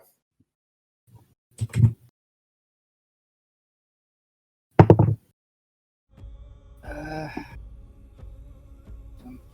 17. What is it? 17, I believe that Oh, it's passes. DC 12. DC 12, yeah, so you easily pass that then. Oh. So you can suck the health out of other players, but you need to throw a wisdom saving throw. Yeah. Oh, that's sick. If But he terrifying. fails, yeah, well, you know what happens when it fails. Yeah. What's it do again? Does it stun him or something? It's a range of stomach. effects that can happen. From you, sorry, Beeg, was when you were fighting the beasts underneath the Jade Blood Temple. Yeah. And Iremio just went comatose. Yeah, I You remember that. lost him. Yeah, to diabetes. So since it's one attack, okay, he's not going to do it again. Okay, it's just a regular attack. That's Yeah, fine. it's just a regular attack. Actually, on his experimental, Mark wanted to do that. He got a natural 20 on that save. So that's like a special Golthius save. And to attack is 21. So 21. Yeah, that hits. Roll for damage. and 7 damage again. 7 damage again. Alright, so reeling from that last attack, that seemed to drain him somehow. Very concerned about what's actually happened here. There's then the familiar strike of an actual weapon against his flesh, and he's got that same impact he was expecting the first time. But he's still in good health. With the staff behind me and with my other hand, I'm going to punch him in the solar plexus. Yep. Proper Hitman character, 100%. So 14 to hit. 14 hits. Go for damage. 9 damage. 9 damage. Yep. So Yeah. you almost wind him as you blow against him. And he just gives you this dead eye. I'm not going to say anything, I'm just going to use special technique. Whoosh. Run away. Alright then. It is now the barbarians go. I'm sorry. And he's going to rush towards you, Romeo. Oh. And and he's going to recklessly attack. Opportunity. I don't believe he hits though. 16. 17. Oh, nice. Yep. So it nearly catches you. The axe trying to go for the same wound that was inflicted on you earlier, but it just catches the very edges of the fabric. The one barbarian that was with him, he also runs here, and he's going to recklessly attack as well. This one does hit though. That is a 23 to hit. Yes! And he's going to deal 8 slashing damage, as it actually makes good on the attack. 8 damage. 8 damage. And the other 2 barbarians that you hit, Luminos, they're going to... Well, actually... They're still on fire. Well, that was more of a for dramatic effect sort of thing. They were hurt by the fire, but... Nope, they're on fire. So this one, he's going to come and try and attack you, Luminos. Right then. And he got a 24. Right, well, I think that hits. Yeah. It definitely hits. She also does 8 slashing damage against you. 8. 8. Right, cool. The other barbarian is going to loop around and he's going to come towards you, Beak. What a puss. And because you're prone on the ground, it automatically crits if it hits.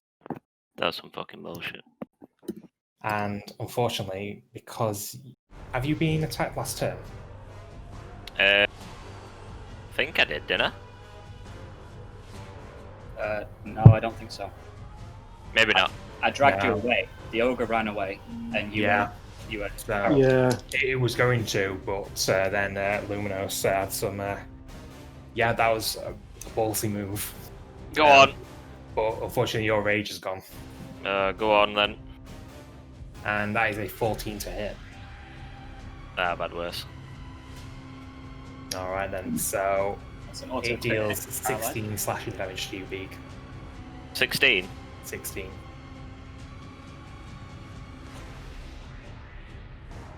Alright. It's now your go. You can make your wisdom save again. Oops.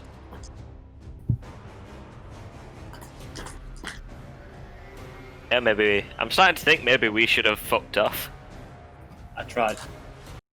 I rolled an actual 20. Beak, you use all of the brain power that you got available. You're willing your muscles to move.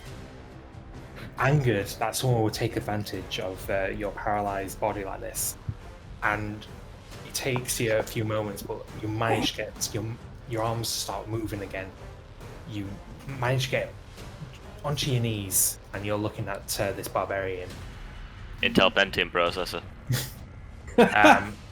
That is your entire go, but you are no longer paralyzed. Yeah, do I get no bonus or not like that? For what? Activating rage. No, because to break free of that, it is done at the end of your go, so you can't do anything else when you break free. Okay, was there anything that I could have done before? No, the only thing you can do when you're paralyzed is try and break free, which with a nat 20, yeah, that's easily done. Is the ogre's go, and the command has worn off, and there's a momentary bit of confusion as he's wondering why he's running away when he had you on the ropes. And he is going to rush towards you. He's going to quickly stop to pick up one of the half-orcs that has been slain nearby, and he's going to lob it at you, Luminos. Right, cool. Is it within 30 feet? Yeah. Yeah. Right, well, I'm going to cast Warding Flare, so he's got to do that at disadvantage. Fair enough. Yeah, he completely misses. The light blinds his eyes, and he still throws the body, but he just ends up landing in a tree. Get yourself fucked off, you big cunt. It roars at your challenge, but it can't do anything else this turn. The paladin turns round and...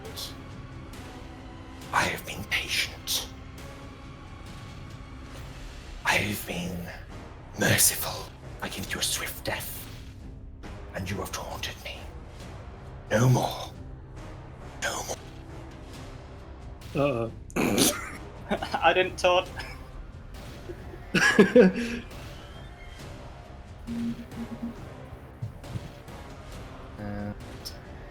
Can't go for you, Romeo.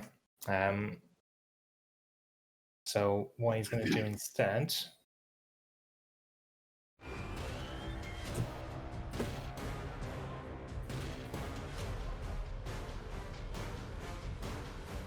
As his bonus action this turn, he's going to use Searing Smite at 2nd level.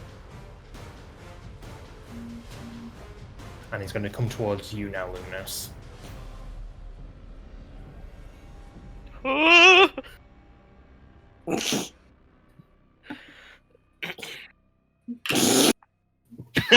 Did you have a sneeze there or something, Cat? No, I just... That fucking gif. Yeah, they just do one attack then. Okay. So for his first attack, he's going to roll a 23. Easy. Well, I'm going to cast Warding Flare again. Is that... I want to say, isn't that just against ranged attacks? When you are attacked by a creature within 30 feet. Yeah, fair enough. You can see. Okay, so his first attack, that fails. His second attack, he rolls a 27. Right, okay. And he's going to hit you for...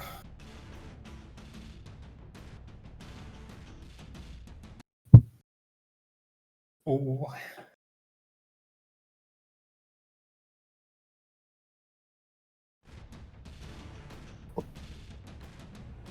That's going to be 16 points of damage. I can deal with that. That's alright, isn't it, Luminous? You alright with that over there? Yeah, it's fine. Good, Hemio, you alright? You having a good time? You just hear a squeak. Thankfully, Romeo, because he's used his bonus action on someone else, I believe the spiritual weapon Stays there, right? Yeah, so it still stays there, but it doesn't move. Luminous, it's your go. Oh, right.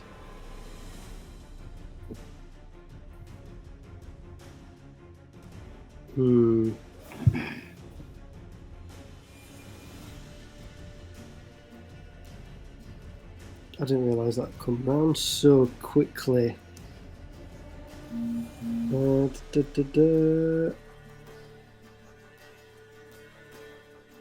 Fuck it, I might as well go for it.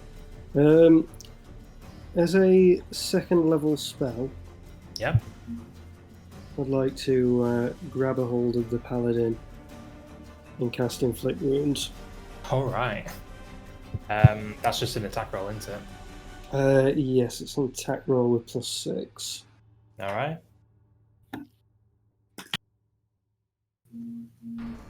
Boys, No. does a 26 hit? 26 does hit. Oh! Roll 8d10, my friend. I don't think I've got 8 d10s. Oh wait, I can use percentiles as well, can't Yeah. I? Yeah, he didn't crit though, did he?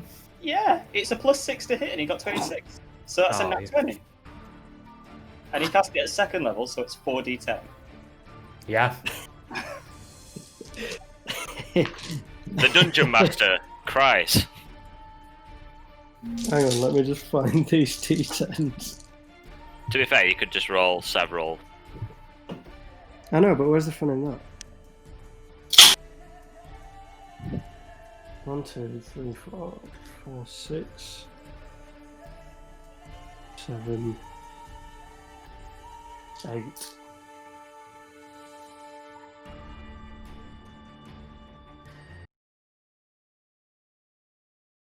Right.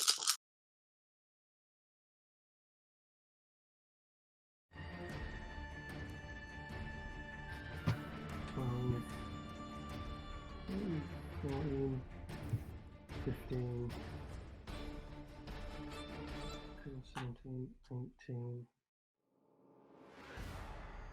28, 33.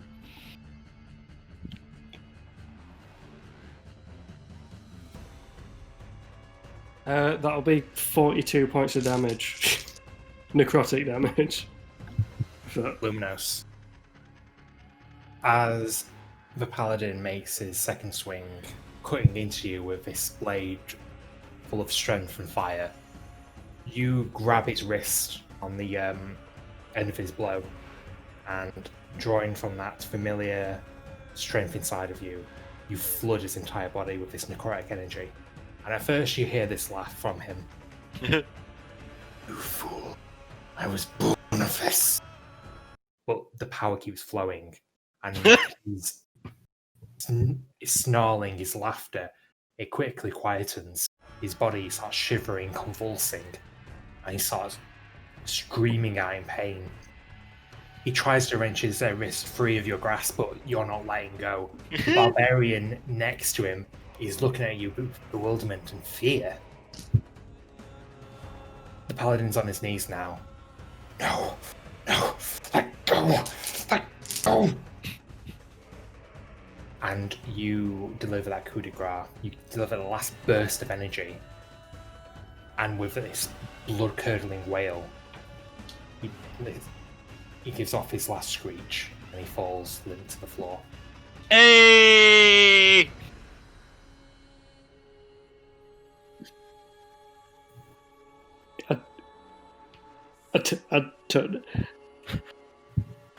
Still gripping his limp wrist, I'd just like to turn and look at the barbarian in front of me.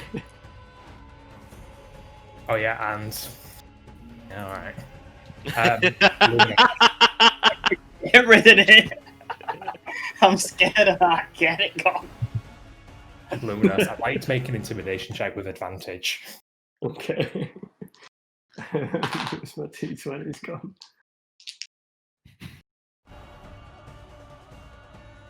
That'll be a 13. Got a long rest class. 13.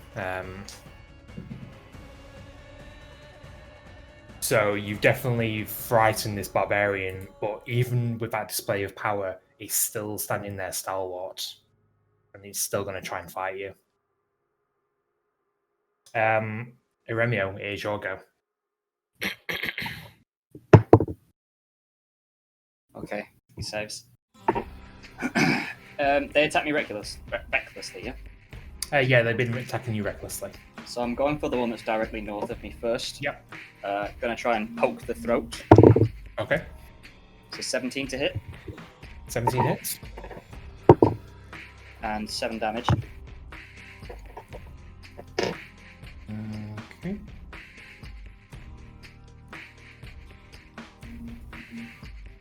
Yep.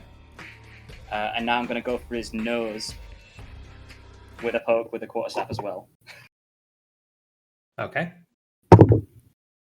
And 19 to hit that time. 19 hits. And that is 11 damage. Jeez.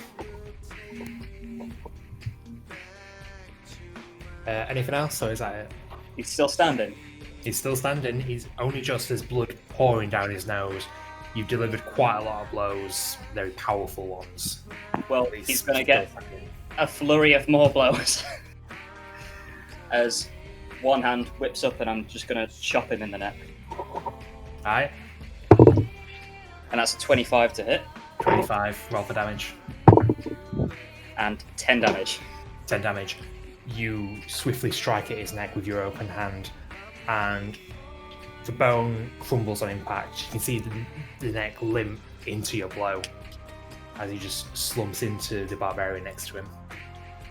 And because it's flurry of blows, I'm going to kick this barbarian in the side of the knee.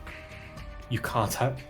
I'm pretty sure you don't have any more key points now. I've got one left. This is my last one. Make your attack. I've been fastidious in ticking them off. I'm sure you have. It's just and that's a. What would that be? 26 to hit.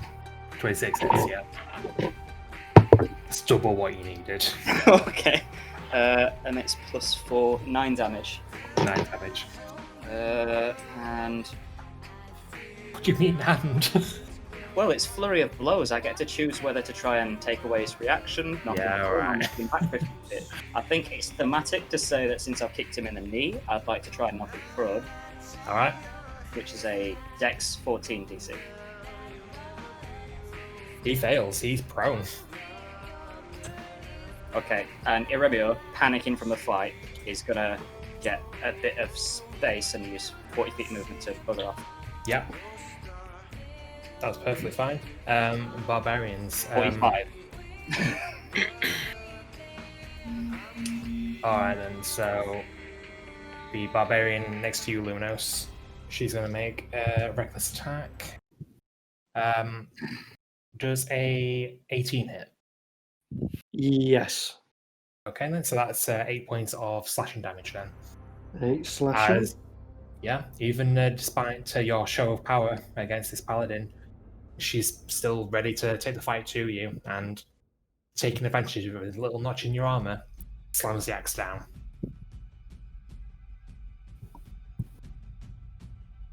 Beeg, the one near you, after seeing that you're back on your knees, well, pretty much on your feet, she's going to attack, and that is 22 to hit. Okay. So that is also 8 slashing damage. 8. Nice.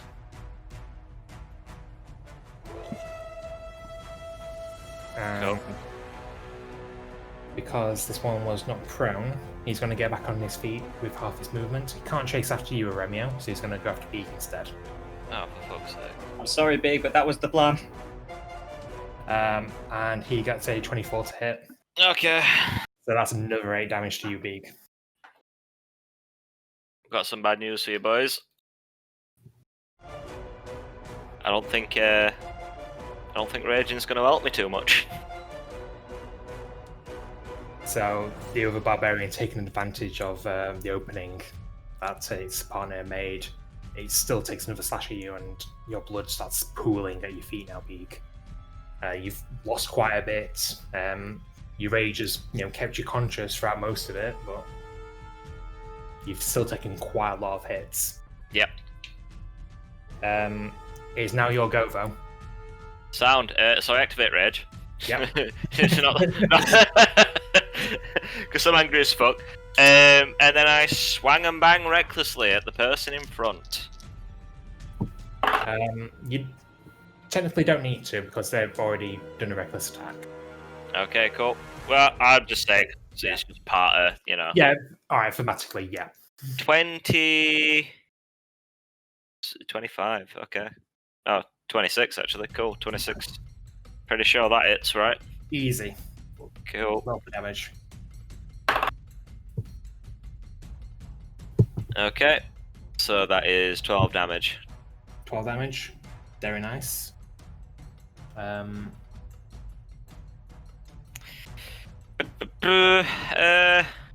I suppose I'm kind of like taking a swing at, gonna take a swing at Barbarian 9 as well now. Alright.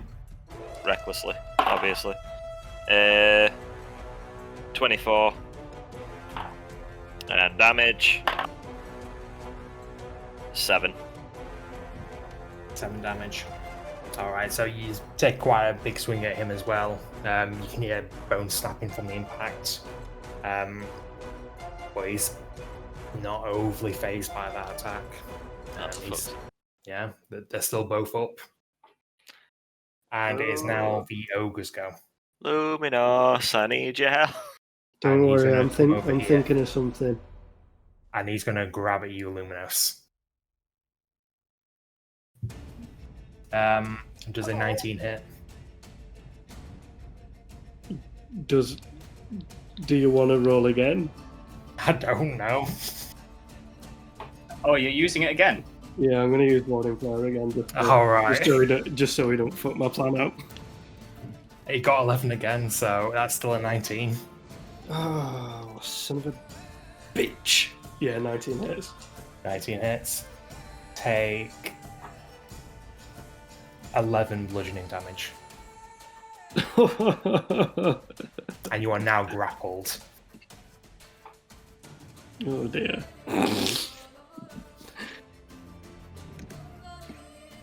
It is... Well, Paladin's dead now, so rip. Luminos, you can try and escape with... Make a dexterity check. A dex check. Oh, 0 modifier. 8. 8. Not enough. I'm gonna fucking die. Ogre's got you in its grasp. It is not letting go. You can still make an attack against the ogre. I reckon you should heal. Ooh, seeing as he's touching me, touching you. Yes, you can. I'm gonna cast Inflict Wounds. Go ahead. You're gonna fucking crit again, aren't you? Oh That'd no. be dreadful. Dreadfully good. No, it's a 23 to hit though. Yeah. Alright, roll third. Was that first or second level? That is first level, so that's Cool. 3d10. Cool. You can tell, being close to him now, Luminos, that he's taken quite a bit of damage, but he still looks like he's got quite a bit of fight left in him. Well, you've definitely left your mark on him. That's 18 points of damage. 18, very nice. Yeah, so delivering that same level of art, well, slightly lesser level of necrotic energy, and it's in a bigger body this time. It doesn't have the same effect as it did with the Paladin, but you can still see that its limbs start convulsing with that energy. But it's not enough to convince it to let you go. Even though he's still got hold of me, can I still use a bonus action? You can still use a bonus action. What it means at the moment is that you can't move. Right, cool. Can I cast Healing Word on Bede? Yeah? As a bonus action, so that's first level. Did I... 1d4 plus 3. So you can heal 5 HP. Nice. I think that's all I'm going to need. I've just realised I had, when I'm raging, I have advantage on saving throws, and I've not been using that. On strength saving throws. No, it says all saving throws. On, well, it said... Oh, wait, yeah, it says you gain advantage on strength checks and saving throws. Yeah, I was about to say, that wrong. no, I don't believe you. It's just I So- have used your character before. Not that I pretty don't sure believe it's you, not but through. you're just wrong. I'm just wrong on that one, huh? Yeah. Yeah. Sorry. No, that, yeah, my bad. Yeah. No worries. Now that Luminous has had his go, Remio, it is now yours. I'm going to go for a quick wee while this is going on. Remio runs up into the fray. I'm going to smack the ogre's wrist twice with my staff. But the first one is a vampiric strike. Okay. So, first attack, it's the hand that's holding Luminous. Yeah. Okay. Yeah. Iremio. I know. I've got to do what the dice don't. Iremio. It's a Honestly, 19 to this hit. is the best part of my day. So Sorry, what was that? 19 to hit. 19 hits. And it is 4, that's 8 damage. 8 damage. And I will heal that 8 damage. And make your wisdom saving throw. Let me tack on my damage first. No, you make your wisdom saving throw now, boy. Let me heal. Yeah. There we go. Thank God. What die? I don't know, sweetie. And wisdom saving throw. 13. What's this stuff? No, it's a DC 12. I thought it was 14. Damn it. Oh, I'm sane. It's As much as I don't want to be a bad DM that wants to be like the combative one that is fighting against you, the insanity is what I live for. Yeah, I've set a DC 8 on it when I think you would be interested in, then I'll do it. Okay, so yeah, you make it through that strike with your sanity intact. And the next attack is a 15 to hit. 15 hits, yeah. Go for damage. Okay, again, pounding down on the arm. Yeah. The forearm that's holding Luminos. And that is 11 damage. 11. So he's looking pretty bloodied now. Now that you're focusing all your efforts on him. And But he's not going to dropped spot off. Paladin. Still got the dwarf in his hand, yeah? He's still got the dwarf in his hands though. Unfortunately, I'm just going to have to stamp on this girl's foot and run away. Alright. What? Well, otherwise she'll get an attack of opportunity on me. I have to attack her. Yeah, he's right. Was she attacking recklessly? Yeah. Advantage stamp. First class. 25 on stamp. 25, roll damage. That's a damage and stamp. 9 damage. 9 damage. So I'm going for the hit instead. Yeah, you go to stamp on her foot, but instead you actually hit her knee. The pain causes her already crippled body to just seize up. She falls to the floor in agony at first, but the toll of the battle so far is just enough that she's just unconscious. Yes! You have no idea how happy I am! And how much? DM question. Would you say it's an action to climb a tree, or would I be allowed to use my expeditious movement? I'd say that were an action. I want to say that movement, climbing does come under your movement. It's just that you spend half your movement. It's completely up to you. Yeah. It's 15 feet for me to get to the tree, I think. That's the spot. Okay. And I'd like to climb up it as high as possible. Okay then. So, how much speed have you got left after making it to the tree? So to the tree is 15, and then I've got 35 left. 35 left. Okay. So then. So another 15 feet up? yeah, we'll say that you move 15 feet up into the tree.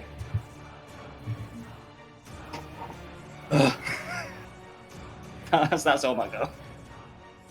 Right. Is the barbarian's go now? Alright. The one near you, Beak, he's going to make his attack. And that is... Oh. He got a crit. Oh. See you, boys. So that's 16 damage. Yep, I'm dead. While you're down. You're unconscious. Well, I can activate Relentless Endurance. Oh, yeah. Actually, yeah, you've got your half-orc ability, so you can come back from that with 1 health. Hello? Do it. Here I am. I've done it. So the barbarian makes this final swing against you, satisfied that he's the one that's been victorious over this unstoppable killing machine. And as you fall back, you instead place yourself on your back foot instead, and you prop yourself back up. You don't get it, do you, son?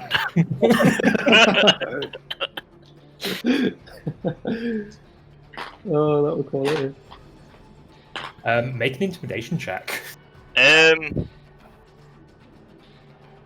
think as well with Relentless Endurance, when I come back, I can actually... I know what you're talking about. I can attack them as well, right? When I come back as an as like a... Let me just double check, because Oh, I man. never actually managed to pull that off myself, because I was playing a half-orc rogue. Can can't find I it, believe but I you definitely. Immediately after you use your Relentless Endurance trait, you can use your reaction to make one weapon attack. Yeah. Yeah. Okay. So. Give him Okay. a bop. Just one normal attack, like a reaction thing, innit? Yeah. So it's just a regular attack. All right. Do I have to roll to attack? You still got to roll to attack like normal. All right. Reckless. Cool. So I'm guessing a 20. Yeah, 21 hits. Yeah, 21 hits. No, just this once. No.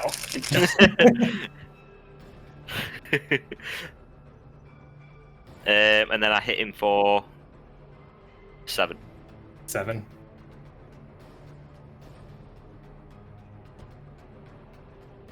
He is looking fucking blooded. He is now your... Actually, no, because there's one here.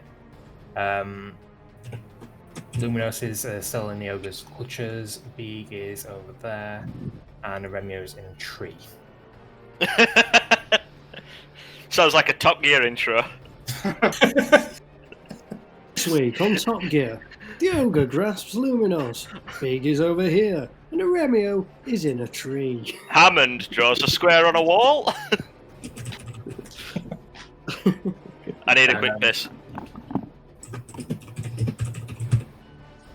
Oh, he thinks enough to get a piss will mean I won't target him instead.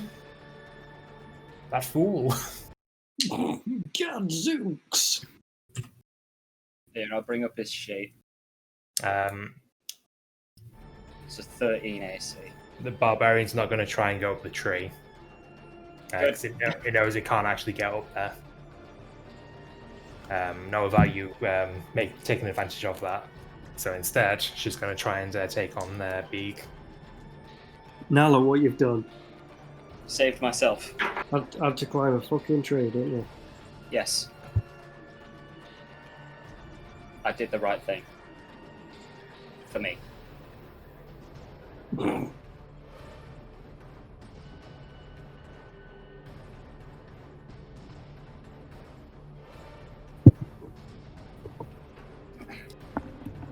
Forget that if Remio's seen the light a few times, he's petrified of death. Hello. Hello. Something's going on here. I don't like this. Beeg, because Yeah. Luminos is in the ogre's clutches and Remio's up a tree, the barbarian has come towards you instead. Hello. Opportunity attack. No. Somebody pick up the sentinel. And that was a 22 to hit. Yep. So you're down. Rip.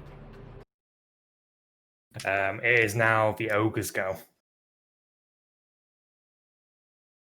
And he is going to throw Luminos at Remio in a tree. Wait, does Luminos count as a projectile? Yeah. Don't you fucking dare. I'm not Do gonna. it. I can't throw him back. Don't do that. Shit, you know what? Fucking alright. It's going to be at disadvantage because you are in a tree. Fine. For him to attack or what? For him to attack you. Okay. Which is fine because he rolled a 3 and a 2, so it misses you anyway. Okay, I don't have to deflect the missile. No, you do not have to defend the missile. Yeah. Yeah, so unfortunately, Luminos, even though it misses Remio, you still take 13 bludgeoning damage as you sail past and you hit into the mountain wall. Uh-oh. So I'm down then, effectively. You're down, effectively. Shit. Oh dear. Luminos is down. Remio, it is your go. There are 2 barbarians left and an ogre. Yeah, and my friends are down. And your friends are down. Well, I'm gonna shimmy down the tree and go next to Luminos and force a great healing potion down his neck. Okay, that'll be your action. Yep. So, yeah, if you I would say, Luminos, you roll for that because you're the one that's actually drinking it. Right, cool. How many dice? What dice is that? 4 plus 4. 1d4 plus 4? 4d4 plus 4. 4d4? Yep. Oh, jeez. This is an expensive thing I'm using on you. You had that this entire time. Yeah. 6. And if I hadn't, if I'd had used it before, We'd be So in that's- more trouble. 11.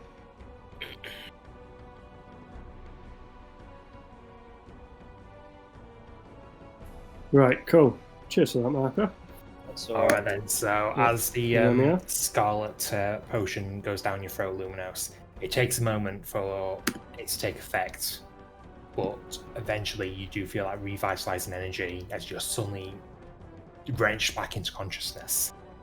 You're still prone on the floor, but you're back in the fight. Does that count as a long rest?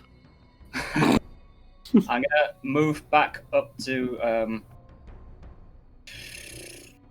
I'm gonna take some cover behind the tree a little Okay. bit, and I can't do anything else actually. Not really now. I was gonna say I take the dodge action,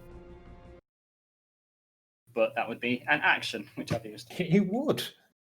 Funny that. It is now the barbarians' go.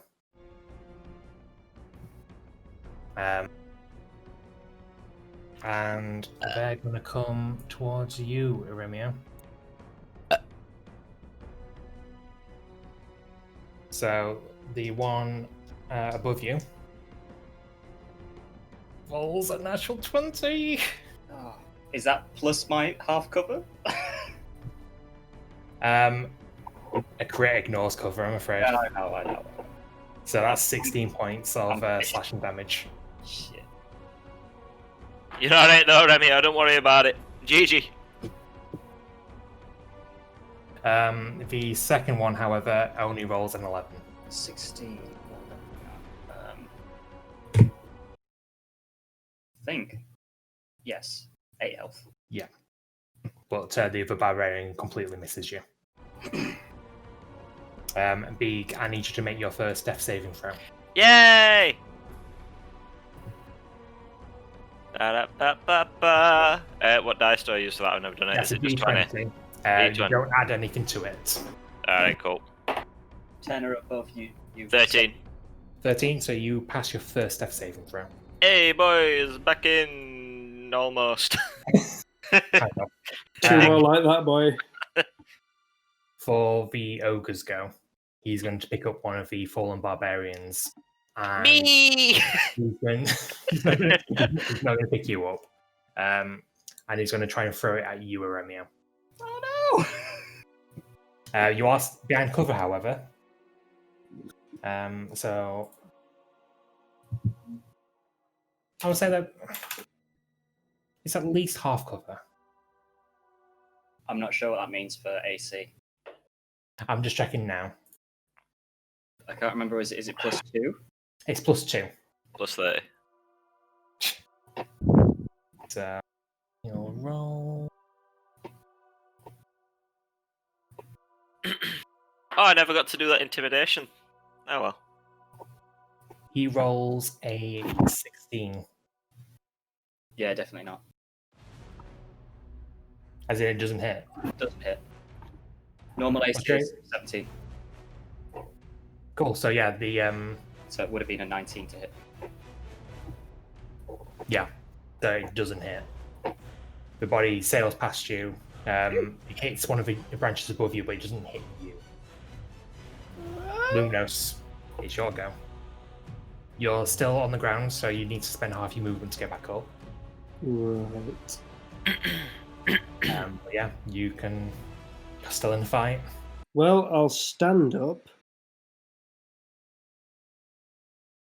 How far away is that? Right, I'm sorry, Big, but I think you can do this on your own. I can't get to you this turn anyway. I would like to cast Toll the Dead. at the ogre. The ogre. All right. Yeah, let's try and get what save was that again? It's a 14 wisdom. Wisdom. He rolls a 3. Hey! And if I recall correctly, he's already missing some hit points. A few here and there, yeah. So that's a D12 instead. Isn't it 2d12? Oh, bugger, yeah, it is. Oh, I didn't realise that went up at 5th level. Yeah. 2d12. So that will be 8. It's not a very good roll. No damage. You can tell that he's still looking very bloodied. He's not looking very steady. His rolls don't have that sort of intimidating presence that they used to have. The barbarians. After seeing that you're back on your feet, Lumos, this one will try and come towards you. Mm-hmm. Can't Remio do opportunity? He can, I'm just waiting for him to say something. Okay, sorry. I was eating a Jaffa cake. All right. Sorry, you know I had to get in there. Opportunity Jaffa cake. Did she attack recklessly on her last go? She Or did. does it reset now because it's her turn? Interesting point. I would say that because it is a turn again, it has reset, yes. Yeah. Regardless, it's a dirty 20. 21. Yeah, that hits. I'm just gonna try and trip her up with 10 damage. Eremio, as you see this barbarian disengage, move away from you, trying to go towards your cleric friend, you stretch out your staff, tripping her up, and she stumbles and falls headfirst onto a particularly jagged rock that's sticking out of the ground. It skewers through her right eye, plunging into her brain. I would like to make a wisdom saving throw. Why? Because I want to make that a vampiric strike to heal 10 damage if I can. I was reading through the thing and it doesn't say it has to be on my turn. No, but you also didn't mention. Oh, fair enough. If you had said you wanted to do that, I would have allowed it, but Yeah.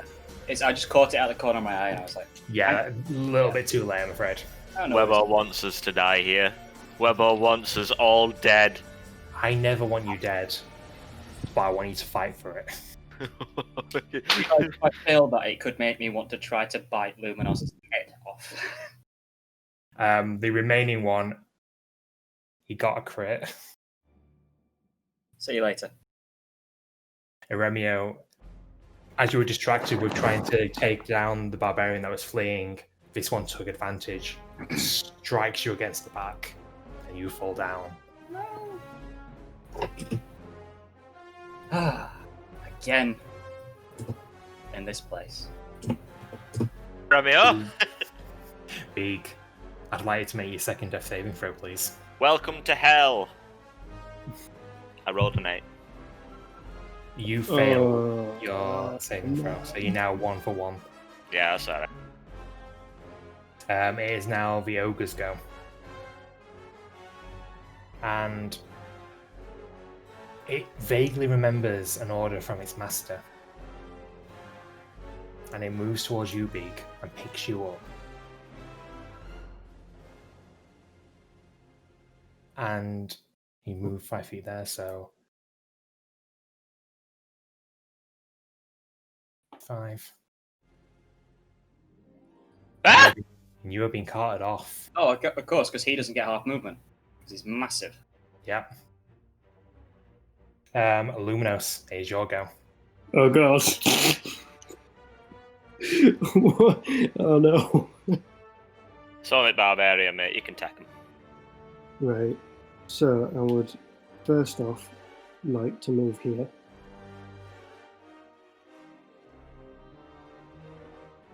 And then I would like to cast Toll the Dead at the Barbarian. So it's a Wisdom 14. Wisdom 14. He rolls a 17. Fuck. Well, as... Is that an action or a bonus action? Is Gauntlets of Flowing Power an action or a bonus action? I made that a bonus action. Right, cool. I'd like to use that on Auremio then. What does that do? It's Cure Wounds. Hey!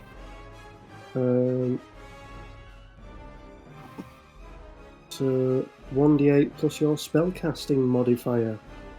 What would be my spellcasting modifier? It'll be on your sheet, like the top of your spells bit, I should say. Oh, right. Yeah, plus 3, I think. Yeah. Yeah, it's plus 3. Yeah, cool. Where's my 1d8? That's a d10. Yes, please. The music stopped, by the way. Yeah, I've just noticed. 4, 6, 7. So you can heal 7. I will. And you're not fucking Dean anymore. Help me! Oh, from the void, I remember Beak saying, "Help me." Come on, put 7 in there.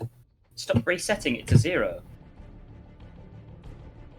Okay then, so Luminos, as you rush over to your friend, you lay your gauntleted hand on his shoulder, and the gauntlets start glowing with a eerily blue light that flows into Auremio's shoulder. Auremio, as you're in the frozen consciousness, you see this familiar light, you reach towards it, and you're snapped back into consciousness. You're at the foot of a tree, you can see this barbarian that still stood over you.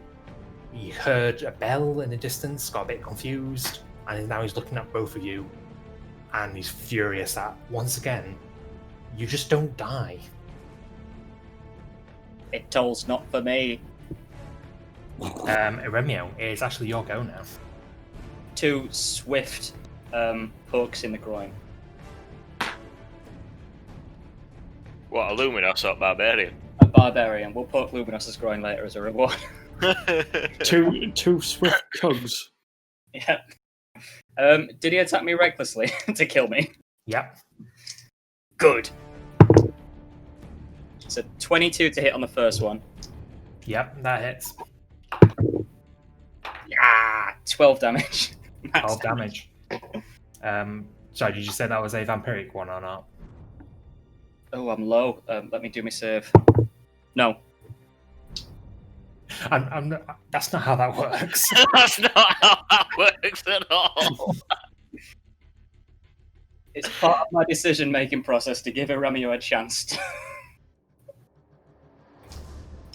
try and not metagame it too much. Well, I want it to was be a regular strike, and it was enough that as you bring your staff around, aiming for the same weak spot that you've been going for all these barbarians, and you're just crushing necks wherever you go. This barbarian has had quite enough from your attacks and just slumps down. Unconscious, dead, you don't know, but he's not moving anymore. Okay. It's 35 feet to take me to the ogre. You were prone. Used half my year. Yeah. So I can move 25 to go here. Can I... This is interesting. Now listen. Because I I know we've had ups and downs. attacked with my Gulthius staff, Yeah. but I've got another attack left in this attack action. Yeah. Can I use my dart for that? Yeah. Well, I'm going to fling a dart at the ogre. If that kills it, I will piss myself. One dart, but while carrying me. I'm aiming for his heel. What is? Do I do anything different for a range? No, it's just an attack, isn't it? Yeah, it's just a regular attack. Bro, that was so loud. That is 15. 15 hits. It's a D4. It does 8 damage. 8 damage. He is limping at this point. I gave him that swear. Whatever feral instincts that have been driving this creature, it's now just telling him it needs to go now. I'll remove it down. I believe that's everything you can do now, Remio. Yes. I know you get bonus actions, but I can't do anything with it. no. So I kick the floor for me. Barbarians are all dead. Beak, I'd like to make a death saving throw, please. Please! I got a 3. Oof. Well, at least it wasn't a 1. Oh god. Is a 1 an instant death? A 1 would have been 2 fails, which would have killed you. Oh, okay. That's if you good fail shit. 1 more, you're dead. Nice. No. The ogre is still fleeing. Luminos. I don't think I can.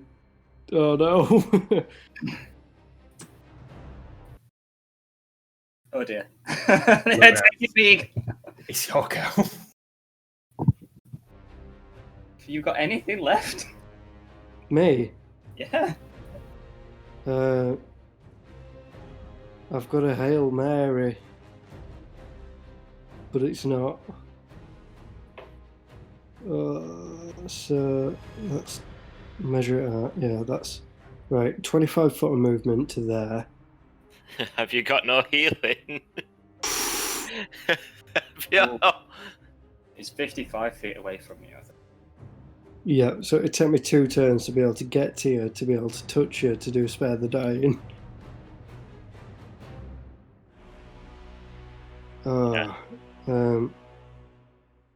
What's Romeo's movement? 50.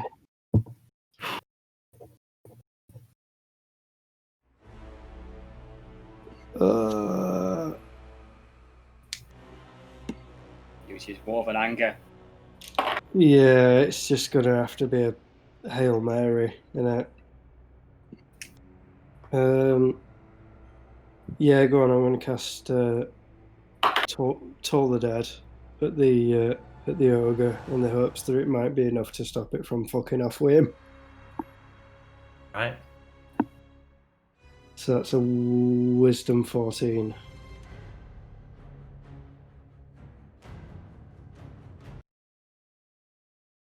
I rolled 15. He gets a -2. Oh, nice. Oh, Oh. that's 2d12. Roll for damage. Oh wait, but Beag will still be dying. Beag will still be dying, yes. I know, but if not to metagame or anything, but you can reach him with your movement if you have anything to give him. To be honest, I was gonna anyway because I moved before the ogre. That'll be 15 points of damage. Luminous. You stretch out once again,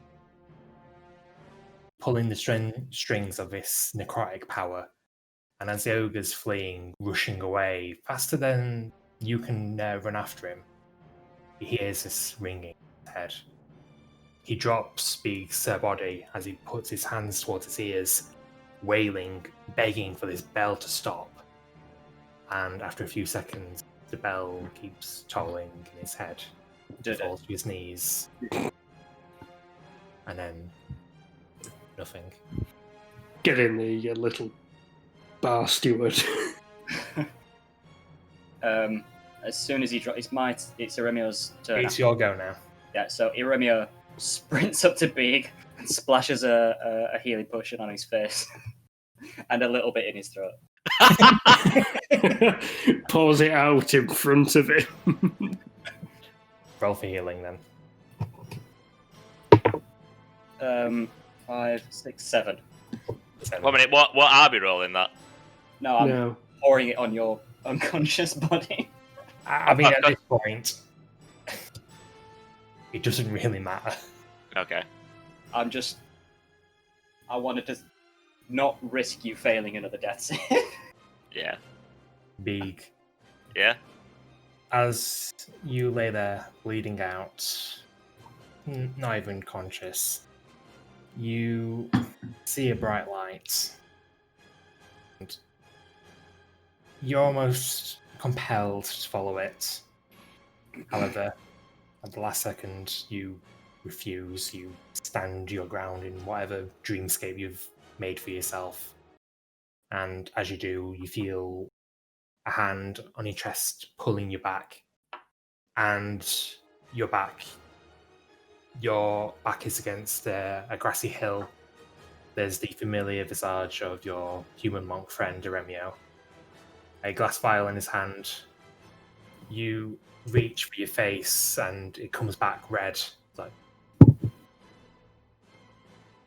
you're back. You've survived, barely. Can I, wake up, and grab my pan and start running around right frantically, come on, where's that fucking ogre thing? I need to squeeze the jelly out of his eyes. The ogre is literally right next to you. You can't miss it. I immediately start bashing it in the head and squeezing the jelly from its eyes and pouring it in my bag. You're not as energetic as you would have liked. You've literally just survived a scrape with death. But you still frantically search for your pan and you start hobbling towards the fallen ogre. And yes, you do start squeezing its eye. Crash, we all went under then, didn't we? At least once. I'm sorry? We all went under then at least once, didn't we? I believe so, we yeah. did. So how much HP did I get, sorry? 7.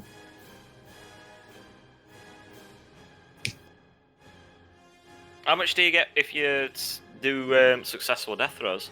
You don't get any health back, you just stabilize. So you don't actually come back into the fight. You're just not dying. Yeah, when you're doing saves, you're bleeding out. Got it, boys. Easy, that. On to next. Could do that again. Eremio's just going to walk over to this box and just sit on it. Put his head in his hands. Big would like to sit on this rock and take an immediate long rest. Okay.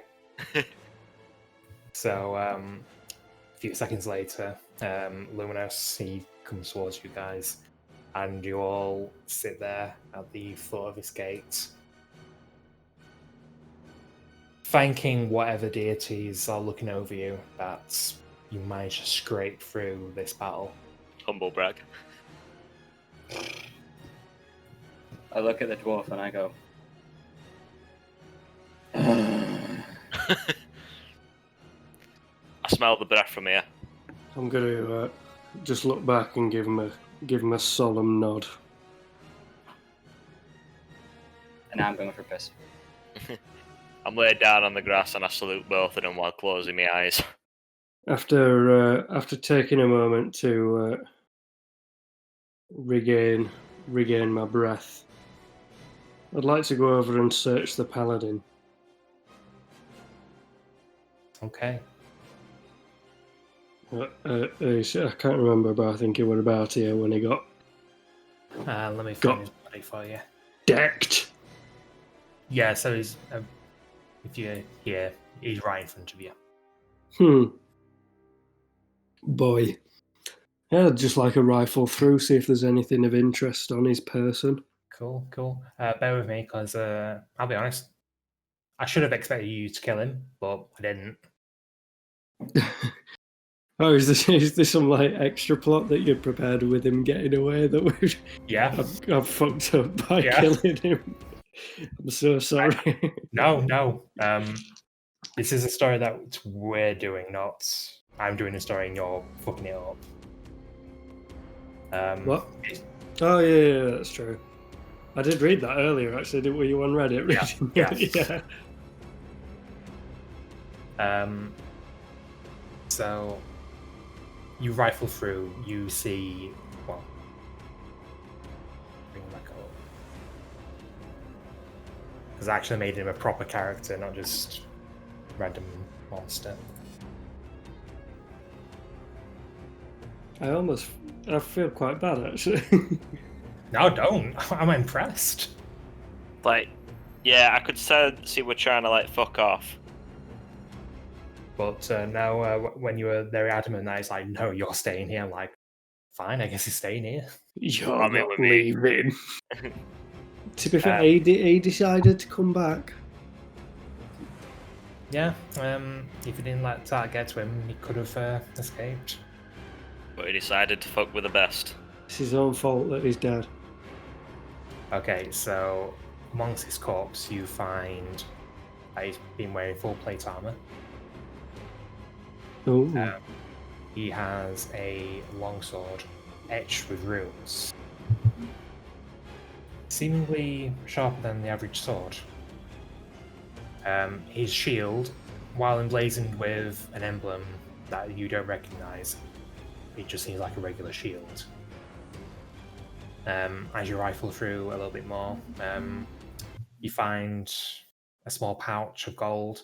No sort of potions or anything like that. He seems to have been traveling fairly light despite his armor. But there is one thing that you see, and it is a dark spherical contraption. oh. Now, can I pick up the small contraption and give it a quick shake and It's try not and figure it small. It's sort of like the size of maybe like basketball or something. Has Luminos any clue what it could be? Make a Arcana check. Either an Arcana or a History check. It will be a history for me. Okay. 15 plus 2, 17. 17. So you've never seen one of these contraptions before. However, you can tell from some of the inscriptions on it that it was meant to isolate any sort of magical abilities of anything that was stored inside it.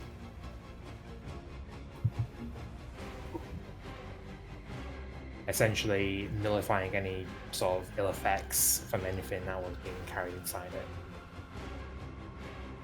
it. I think that'd be worth taking with us. Is there anything actually inside it at this moment in time? There's nothing inside it.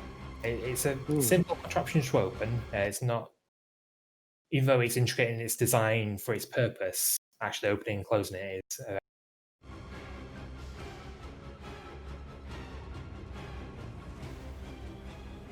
Cool. Right. Well, we'll thieve that,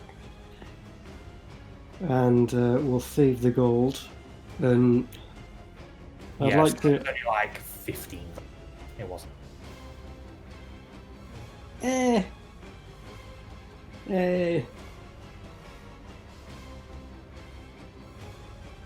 So if Luminos picks up the sword with the runes in it, Yeah.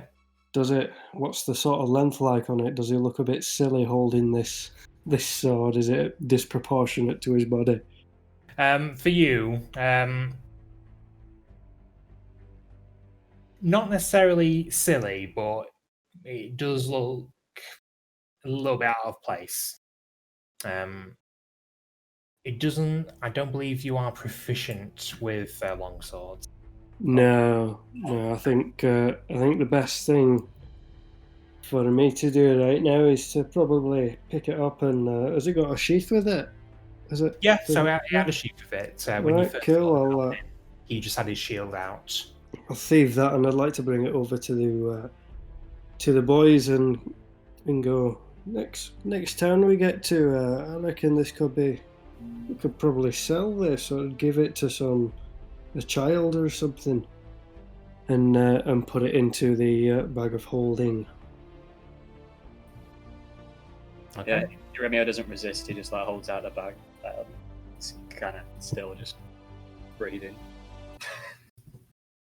panting a bit. Okay. So you sit there, you're still resting, tending to your wounds. After about half an hour, a familiar person come through the wreck gates, and you can see that it is the old form of Jezkimus Curbs. Oh, legend! You made it. Easy. Look over at the ogre's body as well. I mean, all three of us were unconscious at some point or other, but Around it, easy. there are the corpses of the Paladin, 6 half-orcs, 12 barbarians, the ogre, and 4 goblins. Yep. Easy. All in various states of either death or incineration. The goblins in particular are all crispy. Can I eat some of them for HP? You can try eating them, but No, I'm alright. I'm good. Don't Beady's worry. back from the chef perk. Eight, even. Not even activated chef perk yet, I don't think. No, never mind. I know. 8 intelligence. You've done us a great service, lads. Obviously, I mean, these lads, they were supposed to be good fighters, but they didn't stand a fucking chance. Look, they did magnificently. Aye. They died with honor, fighting a worthy foe. I mean, it almost got the better of us. So, Unfortunately, this means that we've got nothing left. Any of the strong lads that we've got left are either still reeling from you two's help with the arena battle, or they've taken an early grave. well, I hope that the lads that we had a run in earlier were seriously reconsidering their actions and how they actually want to be in the world and the social community. I mean, choose not to be a dickhead. Look at these boys here. They've been magnificent and they've lost their lives today. Well, I think it's a bit early to tell, but a few of them have heard what happened with the arena, so Borge, he doesn't have much pull anymore, not as much as he used to. He'll still have a few stragglers at his heels, but not like before. Unfortunately, this means that we're going to have to pull up shop. We'll have to see if there's any other communities that'll take us in. I'm sure there will, I mean, but it's going to be a strain on them. Have you got any tents or anything like that for the road? A few. It won't take us long to get to the next community over. It's a long range. Just you gotta worry, aren't you? These guys, they came out of the blue for no reason. Broke down a gate, brought a fucking ogre in. And then there's that guy, and he points over his shoulder towards the general direction of the Paladin. Never even seen anyone like him before. I'll be honest, it's my first run-in with anything like that. I mean, it was significantly stronger than anything that we've come over. Do I believe, Jez, that he's got no idea why this attack happened? Make an insight check. That's got a dot at the bottom, which means it's 12. 12. Jez seems like a very honest sort of person, and given how you've helped him, he doesn't seem like the sort of person who's going to be willingly keeping secrets from you. He's had run-ins with the barbarians before. They are known to the community along the range. because they are barbarians that do roam the plains outside of the mountain range. But they've always been disorganized, scrambled.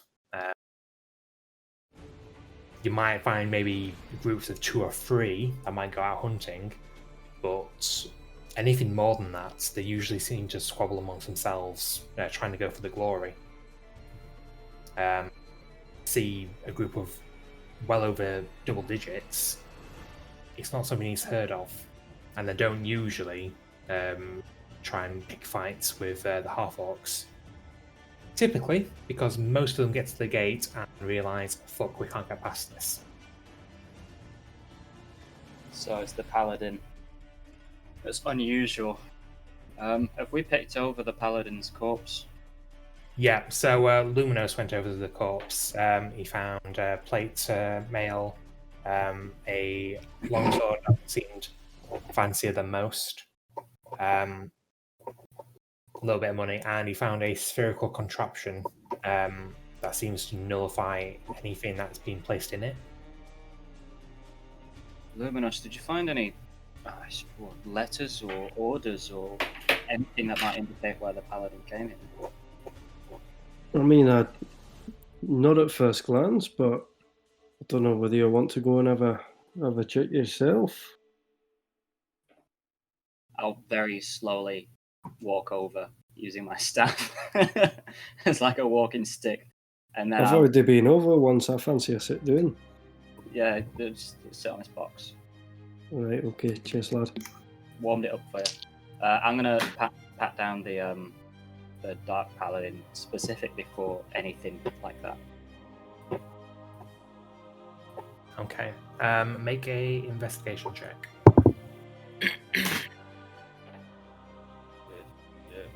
Dirty 20. Dirty 20. It takes you a while. You can't find any sort of like pockets that you can see. As you're about to give up, however, you can see there is a small compartment that's been welded into the armor.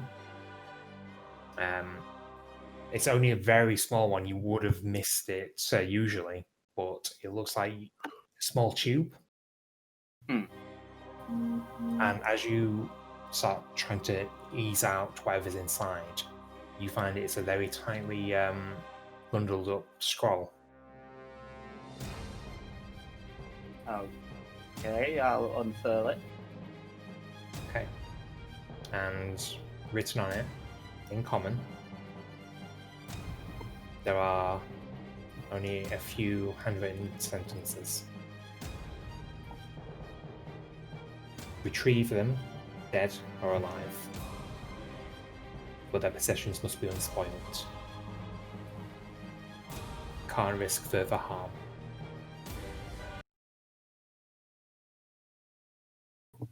And underneath there is a symbol of an eye with 3 triangles above and 3 below.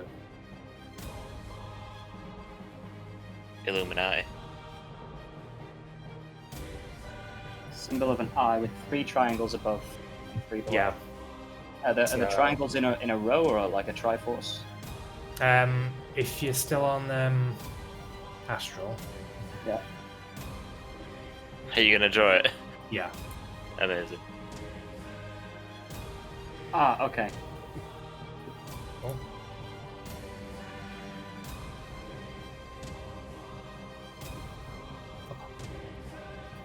I get the gist. Yeah. Still drawing it out, of course. Sure. Yeah. Discover Audible with an audit. Alright. Have I seen this symbol before?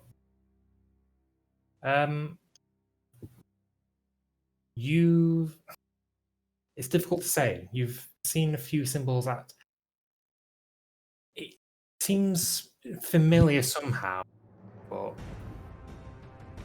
at the same time not.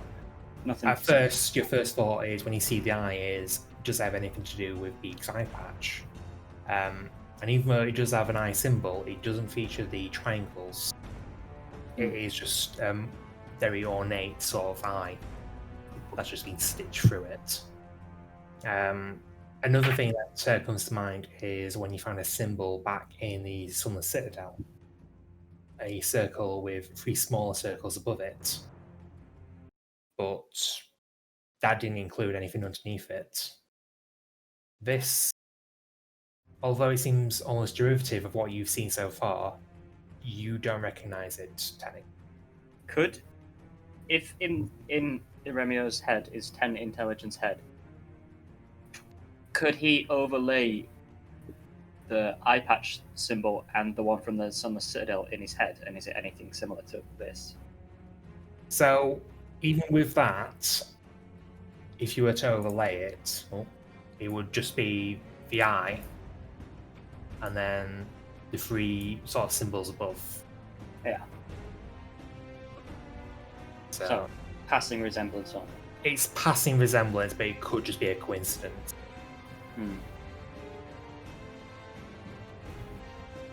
Right, I show the scroll to the guys, those of them that can read, and say, well, guys, it really looks like this paladin was after something. He was after specific people, it seems, and I'm worried that might be us. I was gonna say, I think it might be me, first-hand experience. You got experience with people chasing after you, Big? Yes, I was carried off. I could tell because I woke up many, many feet from where I fell. Aye, well, I think you could be onto something with that, because he mentioned something about taking us away when he tried to fuck off, didn't he? The letter says that our possessions must be unspoiled or something of the sort. Has anybody got anything on them that they might be, that we're a bit... Do you reckon it could be anything to do with the orb that we took? This might be a good time to smash it, right? The orb seems to be dead magic. No, if someone wants it, we could... That's a bargaining chip, we don't want to smash that. To be fair, I have got detect magic, and there were no on it last time I checked. Aye, No, aye, so they when don't you know checked it last time, before you touched it, it was emanating a massive amount of magic. All different sources. It was when you had all touched it and used the magic, but there was a negligible amount left. What? I'm gonna take the orb out of the bag of holding. Yeah. I've pretty much got to go to bed. Yeah, so we'll be wrapping up in like the next few minutes. All right, cool. And then I'm gonna take it out of the cloak. It's in just regular or clothing, isn't it, at the minute? Yeah, it was the robes that you found. And I'm gonna place a hand on top of it. There's a familiar sensation. When you first touched it, you felt like you were being whisked away miles away to look over a small settlement, which you believe could be the monastery that you grew up in. You do feel that sort of tingling sensation as well. You just want to try and pull you somewhere, but the sensation is weak. And as you do look at the orb, it does seem to glow a little brighter than it did when you first put it in the bag. What do you reckon, laddie? I reckon this is nothing but trouble. I think we should keep it. Someone wants it. Someone wants us and it. And they're clearly able to find us because of this item, even in the bag of holding. Whether they've tracked us by mundane means or through means arcane, I'm uncertain we ought to keep this with us. What about this box that was just found on the Paladin?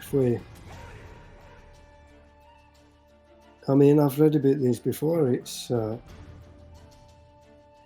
of stops negative magic happening if you put something in the box. But I don't know what it'd do for tracking. If this orb is being used to track us, if we put it in it, do you reckon it'd block it? From a pragmatic point of view, it it can't hurt. I mean, would it even fit? Yeah, pass me the ball. I bowl it to him. Okay. I'd like to. Luminous, you open up the contraption that you covered from the Paladin. You take the orb. It fits perfectly. You bring the other half down. You attach the latch. The orb is secured inside of this new sphere that you recovered. Right. Well, I mean, boys, it's a perfect fit. So It seems purpose made. They must have been after this. We probably still ought to put that box in the bag of holding. yeah. We'll put this in so it's not immediately on his person. Okay. Keep it well out of sight. Okay then. So you take your orb that you've put inside the contraption. You realise as it's been passed back to you, Romeo, that even when you're carrying this new encased orb, it doesn't have any effect on you. Can I ask Jizzle Crumb if he's ever seen anything like this? If he's still here. He's still here. He was very worried about you guys, so he'll be staying with you for the time being until he needs to go back to make preparations. Honest lad, we don't have a great deal to do with all this magic nonsense. I'd say the best people to talk to would be the lads at Graventoll. They're all about these fancy magic items and shit. In fact, the people from Graventoll might have actually specifically been after this item as well. Who knows, lad? Over the last couple of centuries, they've been alright with us. They're an odd bunch, but we've kept out of their way, they've kept out of ours. Do a bit of trading every now and then. And the worst I can say about them is they're a bit odd, a bit hawkish and nerdish, but I've never heard of them sending anyone out to kill. We've met their expeditionary forces, and they were nothing like this that we've seen today.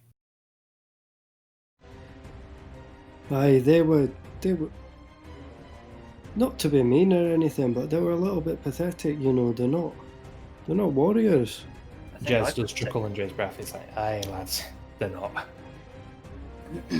Throw anything at them, and they'll tell you what it is. They'll tell you who made it. But you give them a weapon, you put them in a fight, they're liable to shit themselves. I tell you what though, that little kill fucker with the crocodile, he was a good laugh. He were a right lad, him. He's probably someone's dinner right now. Hopefully not that crocodile's. Jez just arches an eyebrow. He's obviously not met Torben before. Jez, this Graventoll, do you know the quickest way to get there from here? If there's a mountain pass or anything? He points the way that the forces came. This is supposed to be an entranceway, well, one of the entranceways back to the Ramantep district. It's a general path, it's not like they've dug a hole or anything like that. That'll take you to the plains, and from there, maybe a few days to Graventoll. It's nearest settlement to here, it's near the coast. Oh, near the coast, look, it'd be lovely that. Aye. If you've never been, It must be years since I've seen the sea. well, it's a massive excavation site. It's been digging it up for years, finding all sorts of thingamajigs and what's it from years ago. So these people from Graventoll, you'd say they're more like academics than. Aye. You can drink them under the table, no problem. And they're no fighters, no warriors, but you mention anything magic to them, and Well, hopefully they have some mercenary force or something like that, because if what happened here today happens there as well anytime soon. Nah. I mean, I say they're all academics. They make enough that they can have an actual guard. Nobody's taken their city in countless years. Eases my Plen- conscience somewhat. Plenty of tried. I mean, that makes me feel a little bit more confident. Bringing this thing to them, yeah. I think that should be our next port of call, to be honest, boys. Sounds like it. I would say, though, lads, if you are going to go there, you might just want to give them a heads up, because the sort of threats that they deal with nowadays are the sort of threats that we deal with. Right. Okay. Just give me a second then, and I'd like to pull my sleeve up and try and rub where the salamander tattoo thing was. Yeah, so it was on the back of your left hand. But if you will it, you can make it appear anywhere. Yep. Right. Well, it's back of the left hand's fine. Okay. I'd like to summon a salamander. Okay, so it takes you a few minutes as you're sat there talking to Jez and healing from your wounds.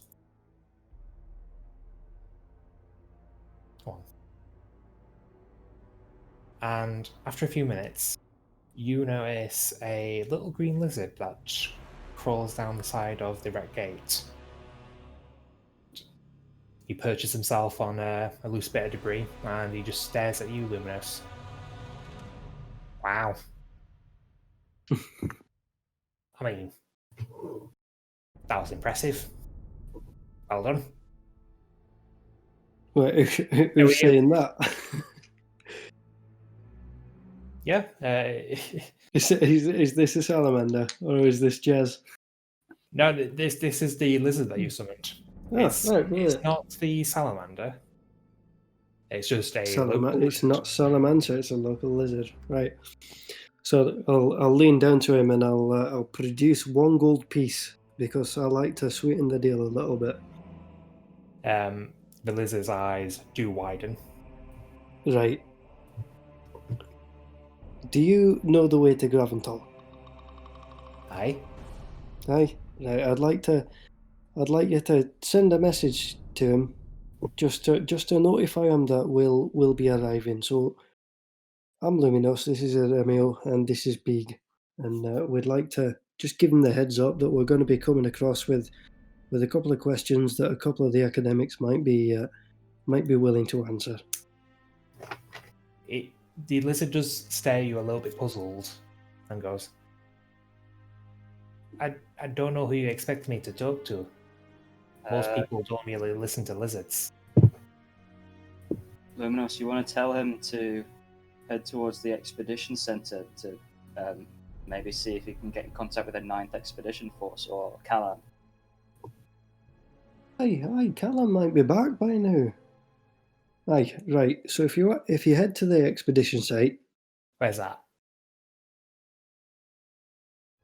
right. Here we go. Herein lies the problem.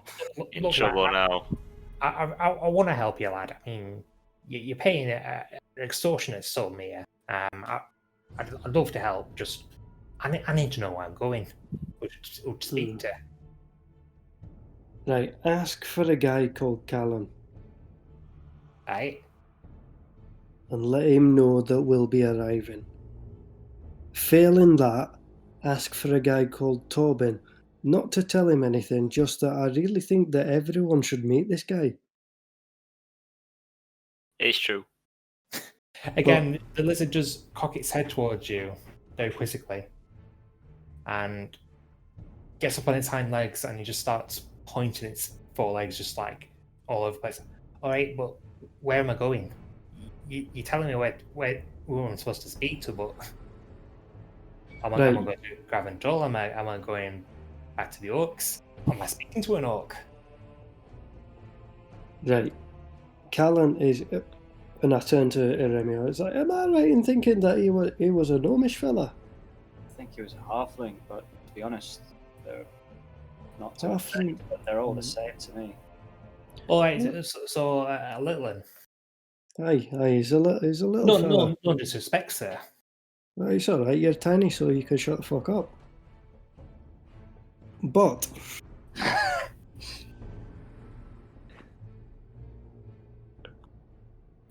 if you can find him and give him word that we'll be arriving, that'd be grand. And I'll give you this to go on your way with. But I think the only information we could give to you in terms of being able to find him is that he's based out of Graventall, and he'll probably be lurking around the expedition site. I mean, I don't know what that is. Is He that said he's sort of like a big hole, and they'll be digging stuff. It'll be very dirty, and they'll have lots of shovels and spades and things. I mean, if you see a crocodile and a wee crazy fella, then you'll probably be on the right tracks. right? So let me get this straight. You want me to go to Graventall? Aye. You want me to go around a massive city to find a guy with a crocodile? Well, the crocodile will probably tell you that you're on the right track. It's the guy called Callan that you're looking for. All right. Right, I'm going to turn to Jez Crimus now and be like, do you know, have you got a good idea of where this expedition site is? Well, I mean, weren't you lads? Didn't you come from the expedition site? That's what you were telling me, weren't you? We came from the Jadewood Swamp. Right, that's where you met these bookish types. Yeah, Ah, it was an expeditionary force that we encountered. However, they were from Graventall. Naturally, they're headquartered in the expedition centre, but none of us have ever been to Graventall. Tell you what, lad, I've got a better idea for you.